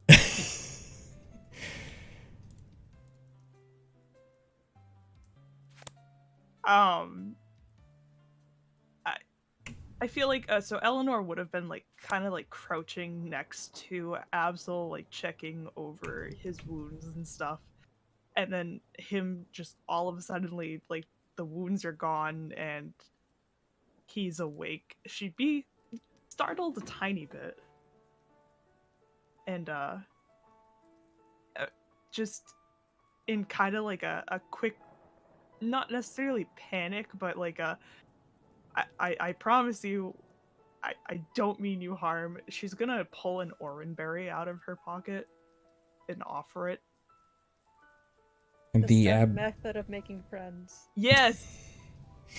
the Absol kind of shakes its head, and it looks you directly in the eyes, and echoing in both Spira and Eleanor's heads. No, you all share one head. You share one brain cell. Let's go. We definitely share brain Ooh, cells. that means I'm up a brain cell simply because Eleanor had 0 to begin with. It's my turn for the brain cell. Never had one of these before. It kind of goes. The stone. What happened? Did you fix it? I genuinely don't know because we're over here. But one of our friends is over there, and so is our Funkle.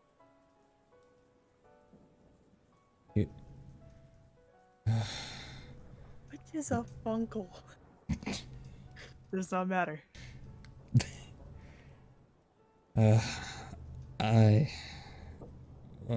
That's the only. It only is the only thing that makes sense. Maybe you weren't lying to me. I'm gonna do like a little like hell yeah. How did you find this place?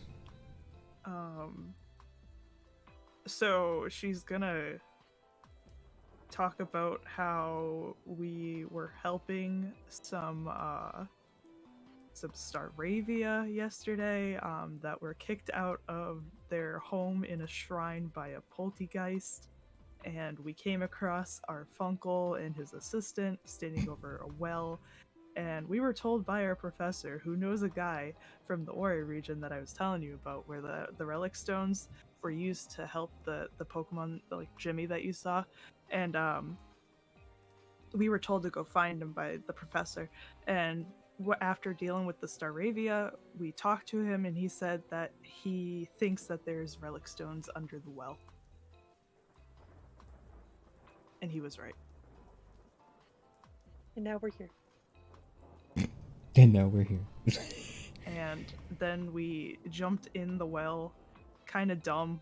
Seth went first. Seth can't swim, so I jumped over the well to get him. And then we met some Dreadnought, and I chatted with them and told them we're not a threat and we're just trying to help our Pokemon, and they said okay. And then we ended up here. And then my asshole of a Pokemon, Lucille, thought it was a great idea to run away, and thank you for making it easier to get him back. Troublesome little fella. And she kind of just trails off, which I think is amazing because Spear's just listening to her ramble to an Absol. Yeah, she's like standing with Valor, who is like staring the Absol down, and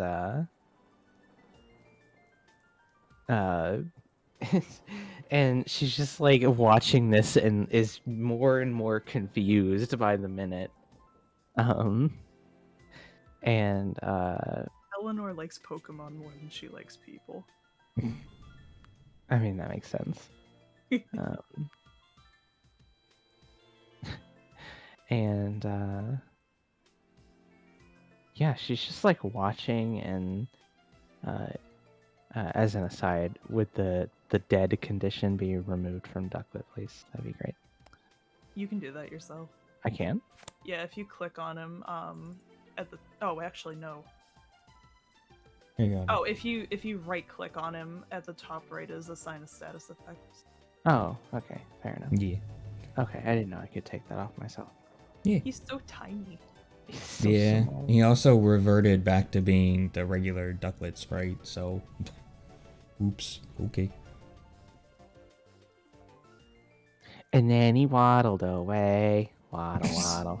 So, as you know, I'm rambling and stuff. Is the app still gonna stop me at any point? Because I'll start going on and on about the Mareep Ranch and how me and Charles are good pals, and I protected him as a young Mareep. No, it kind of stamps its paw down and shakes its head.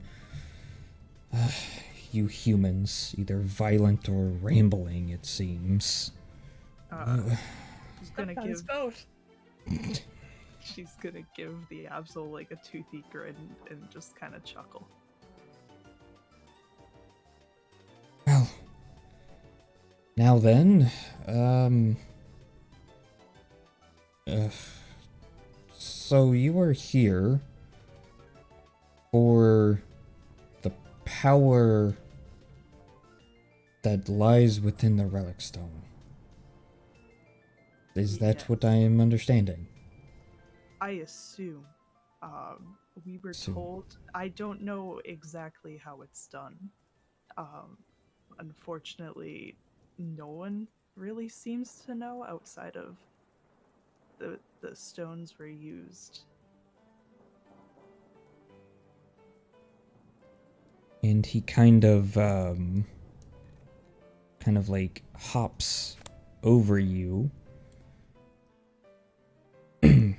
And he starts making his way to the relic stone. Eleanor's also gonna just like chase after him because I'm sure it's not gonna look great because they Seth and Funkle Michael didn't hear the conversation and now an Absol's just running at them. Well, while that conversation with the Absol was going on, after the big wave of energy, Seth probably would have pulled Rasula out to see if, like, hey, get better. Poking at the big shadow mushroom. Yes, the big shadow mushroom. There we go. Ooh, yeah.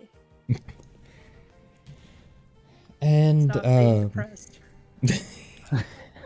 the kind of as you're kind of poking and prodding and hoping it stops, standing there like a husk, you hear the Absol leap up behind you or land behind you, and he kind of starts to growl and then quickly kind of like sits down, and he kind of just like looks at you two before Eleanor shows up behind him, and he goes, turning to Eleanor, goes, I assume these two are with you, yes? Yes. Well, what is that? What is that? What? So these are, what did you call them? Shadow Pokemon? Yes. How strange. Yes, there's just nothing. I sense nothing in that one. How disgusting. And he kind of, walks over slightly to the relic stone, and he sits and kind of like lays down in front of it. And he goes, I do not know how the relic stone can help, but they are filled with powerful energies brought from drawn from the world and from our legends. I have been the guardian of this place for, well, far longer than something of my kind should. Do not know what keeps me going. I assume it is the stone itself. But there is but one issue. If the stone is to help you, I feel that the spirit that dwells within it is what would help. The issue? I have not seen the spirit in many ages.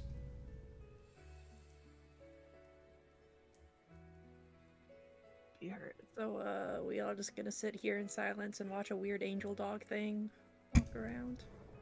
Seth, be polite. What do you mean be polite? You're just staring at it. No, I'm talking to it.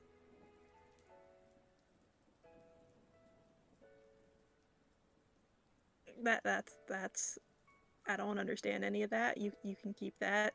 Yeah, you Just, literally earlier said, do that weird talking thing to the So we dreadnought. wouldn't get our fingers bit off by giant turtles. Like, I don't understand it doesn't mean it's not helpful. Okay, but you can either be respectful or I'll let the Absol bite you.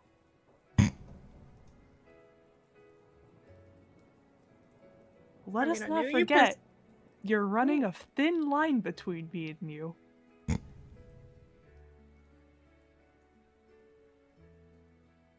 Jesus, probably would have hurt less if you just called me an idiot. Eleanor's gonna turn and continue the conversation with the Absol. Asking, there's a spirit? Yes, these these stones have been blessed by Celebi itself. That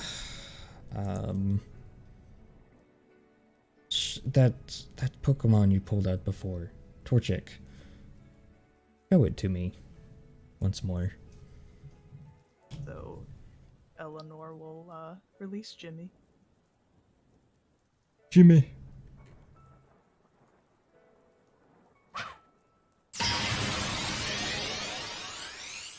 Giant Jimmy. Big boy. Jimmy. Jimmy's bigger than Shiinotic. Yep. And Absol will look it over and put a paw on its forehead. And after a couple of moments, the stone, the center of it, with a little notching on it will begin to glow. And echoing in all of your heads, you begin to hear a song. And Jimmy begins to glow. And orbs begin to float around it.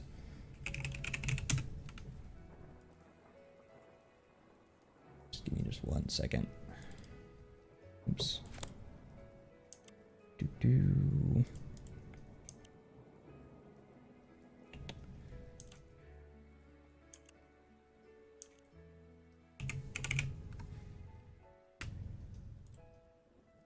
And as this happens, as all of these effects begin to happen,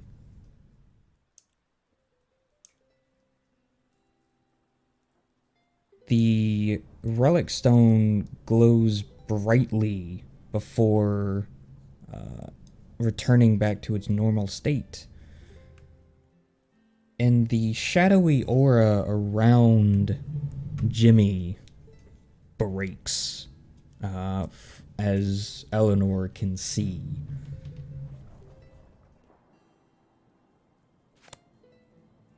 She's gonna, kind of stare at Jimmy. Yeah, that's right. Give me back my big boy. Did somebody say big boy? Yeah. Thank you. There you go. Now you can see him real well. Yeah. Starting to get a little crusty around the edges. Yeah. Eleanor's just kind of gonna stare at Jimmy, kind of in disbelief, and then is just gonna kneel down in front of him and kind of like reach out to him and see what he does. He immediately nuzzles your hand without hesitation. And Eleanor is just gonna kind of like pry out and like scoop up Jimmy, like rocking back and forth. Be like, just I don't think she would say anything. She'd just be making noise. Too overwhelmed to say anything coherent. Of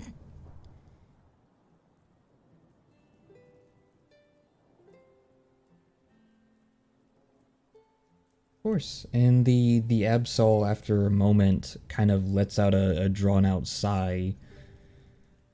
I believe that is all the power that is in this stone for now. Before, this stone used to hum and glow all the time. But now, it barely flickers on the best of days. I am sorry, but I believe that is all I can do for you now. Or for now. This is more than plenty, although we will figure out a way to help the others. Of course, there's many of these stones. I do not know how they have been treated, and I don't She's know. immediately gonna interrupt him and do the fist on hand. About that. Mm-hmm. And she's gonna kind of, point to Funkle Michael and say, Absol wants to know about the other relic stones in the region. And he kind of looks around for a moment. And kind of looks at the Absol. Right. Well, many of the relic stones have, at least in this region, have been shattered. There are some that potentially still remain, but yes, most have shattered, fallen. I don't know truly how to word these things. And the Absol kind of lets out a roar, and stamps its paws. And it almost kind of sounds crestfallen in a way. You are telling me that these stones, our legends, they're falling? Eleanor is going to translate for Absol. I guess so.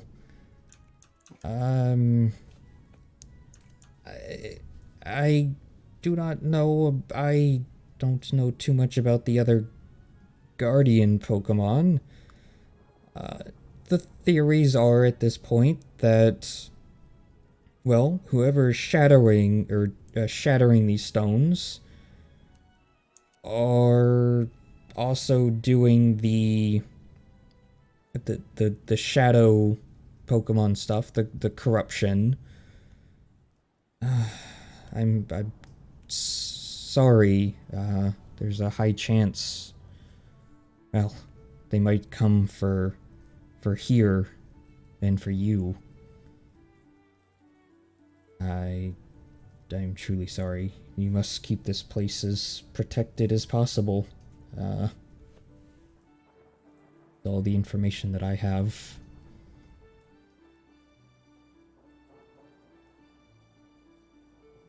Spira, Seth, what are you two doing?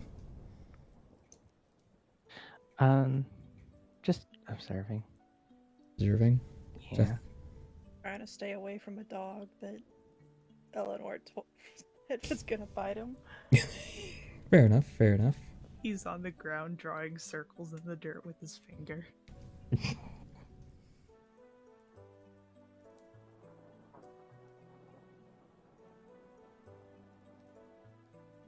Alright, well, it's the, Waddle to me, waddle waddle. then the Absol will just kind of shake its head once more and say that him and Ninetails will defend this place to their last breath. They have been through many battles, and one more will not end them.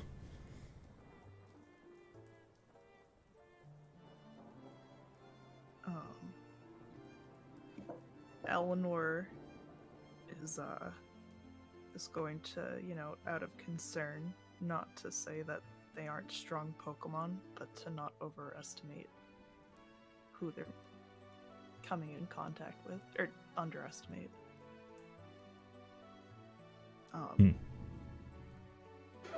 They aren't people to overlook.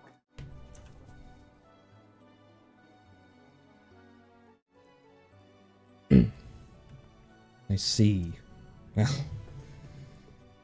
Well, if that is the case, then we will do our best. And if this stone falls, then it is just how the world must be. No. It's not how the world must be. It's not okay for this to be happening to Pokemon. No, of course not, but what more can you do? This region, the legendary the legends, the legendary Pokemon, the mythical Pokemon, they haven't been here in many ages. We have been without our guardians for a long time.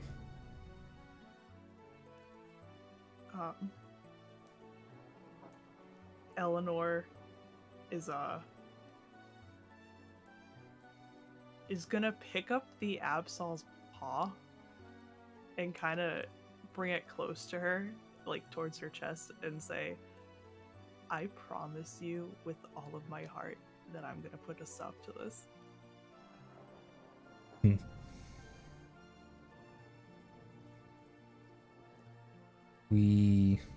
So be it. Do your best and I will do mine. Allow me to...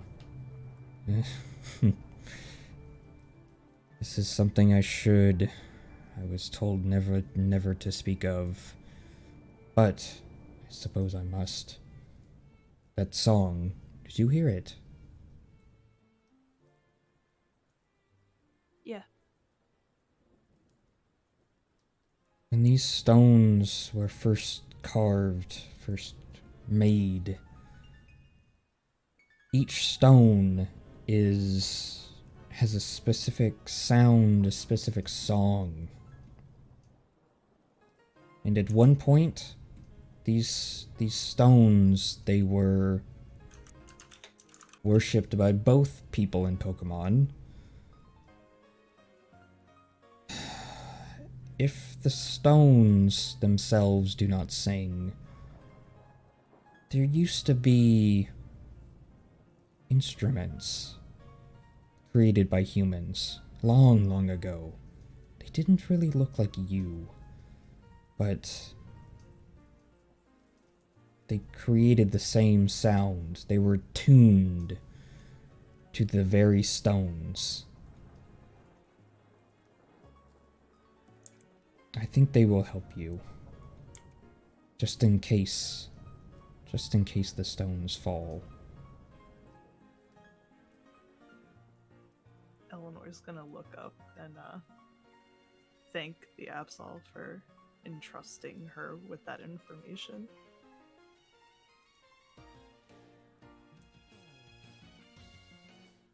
Of course. I don't know what you can do with it. It's been many ages. I doubt anyone... Well, doubt that there's anyone that is still around that knows of those instruments, but maybe the instruments are not lost. And the doctor kind of stops for a second, and he's just kind of thinking. He's obviously kind of thinking, and he kind of looks at the stone, and he kind of just like looks at the abs. Obviously, he has, you know, no idea what is going on, but he kind of just kind of thinks. You know what? Actually, I cut all of that because, yeah, I completely forgot this is going on between only you two. So, never mind. It's always one of those things. It's kind of hard to do one-on-one stuff like this. Yeah. Yeah.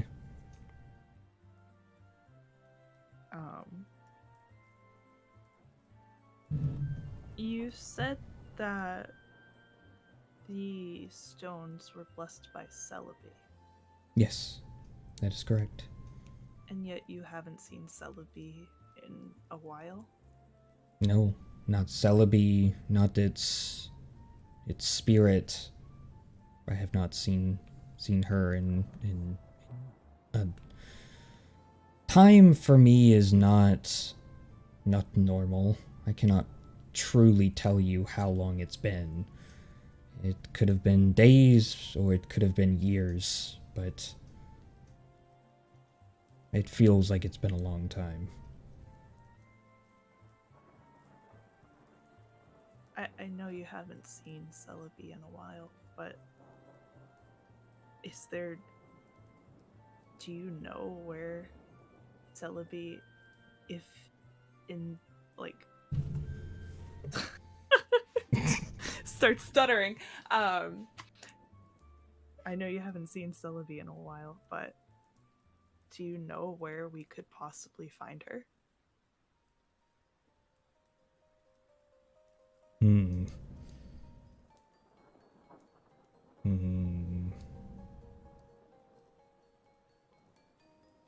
Their forest.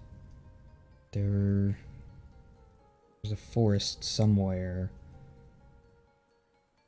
I do not know. It's a forested island. I do not know what you would call it. Humans always name things so differently. But a sacred grove is all that I know. She would then use these very stones to travel between locations with ease. But other than that, I believe she remained in that grove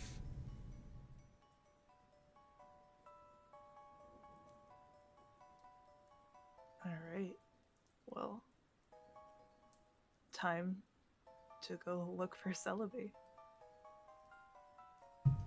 Very well. Good luck.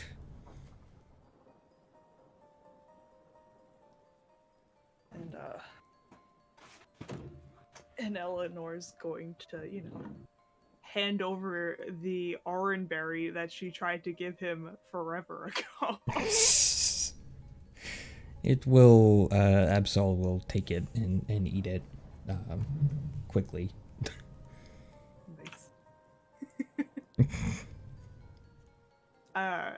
So kind of, ending this one-on-one conversation, Eleanor's gonna swing around to face Spear and Seth and just go, "We need to find Celebi."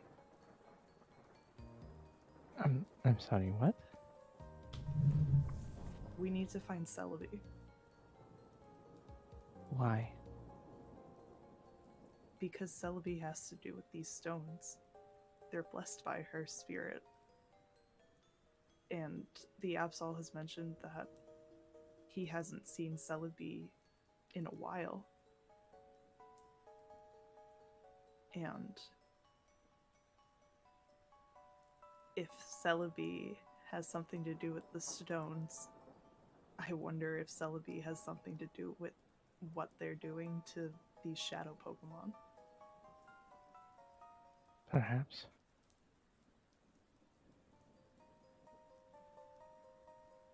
Or it may be so that the guardian of the forest simply is unaware of their destruction, though that seems unlikely.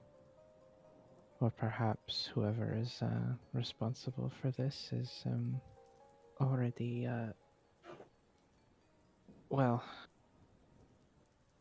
done their unsavory work with Celebi as well. Though the very idea of that is,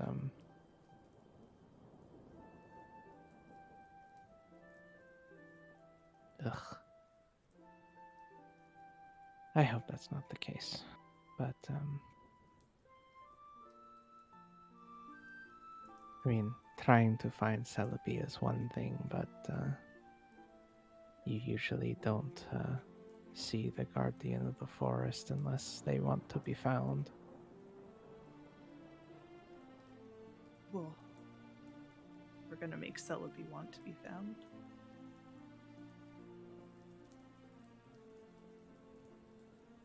Don't know how. Don't know where, but we will. Well,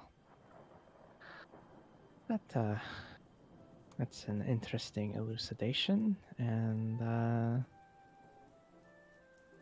if that's all we're going to get from the stone, it looks fairly dim.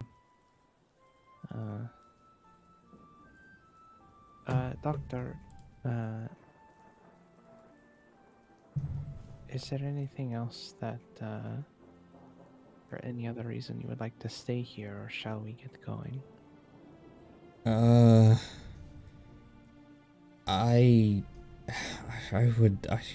would love nothing more than to stay here and study this, but I feel that it would be best if I don't. I suppose we should return. So many things have happened that I think we all just need to return to the Pokemon Center and think, especially these relic stones, Celebi and Guardian Pokemon. There's just so many missing pieces, missing connections. And I fear the longer we stay here, well, there is, after all, a rope that does lead down here. It would be best if we get out of here and make sure nobody finds this place. Eleanor, in like the most serious tone, is gonna walk up to, Funkle and go, Dr. Michael, this needs to be kept between the people who are here.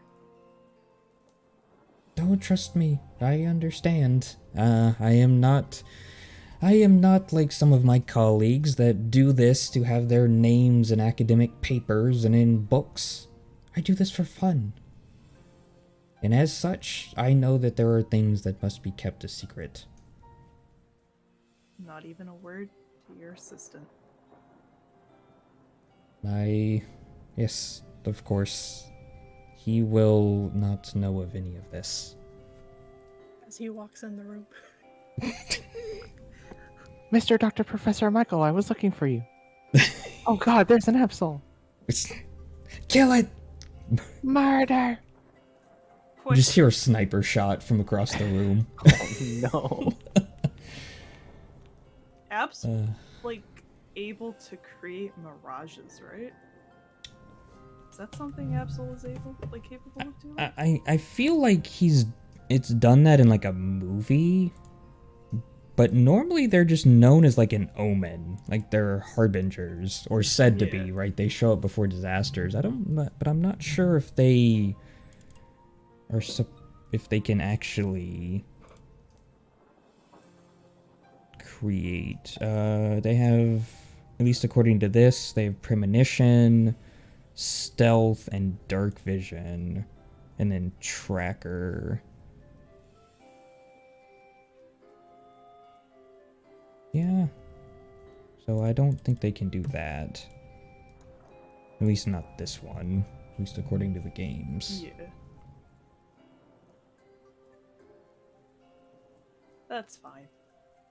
Of course.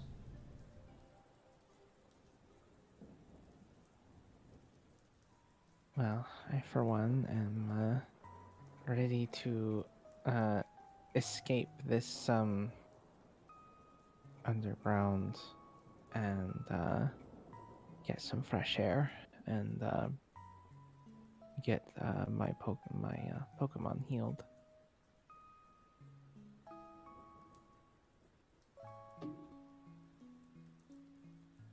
I believe that would be for the best.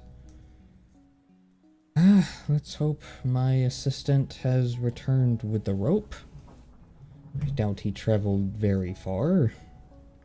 Come on, let's get out of here. Eleanor would recall Charles and Jimmy, and as we are leaving, turn to the Absol and go, "It was nice meeting you, Sully." Kind of like calling out to him.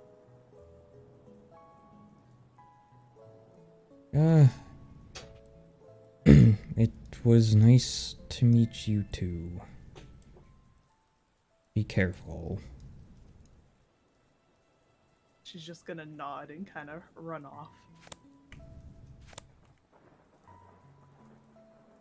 Okay, and with that, we can return back to the Pokemon Center. Of course, as you were coming back, you end up meeting the assistant, who was just kind of basically being terrified of the Dreadnought. And yeah, you return safely, and I believe that is where we can end this for today. Wow! Because, first of all, that battle between the Guardians is 200 experience and 3 trainer levels. So have fun. Ooh. So milestones go up to 9? 10. It should be 10. 10. You're right. I can do math. Mm-hmm. Alright, and with this, we can say goodbye to the stream. So, goodbye, stream.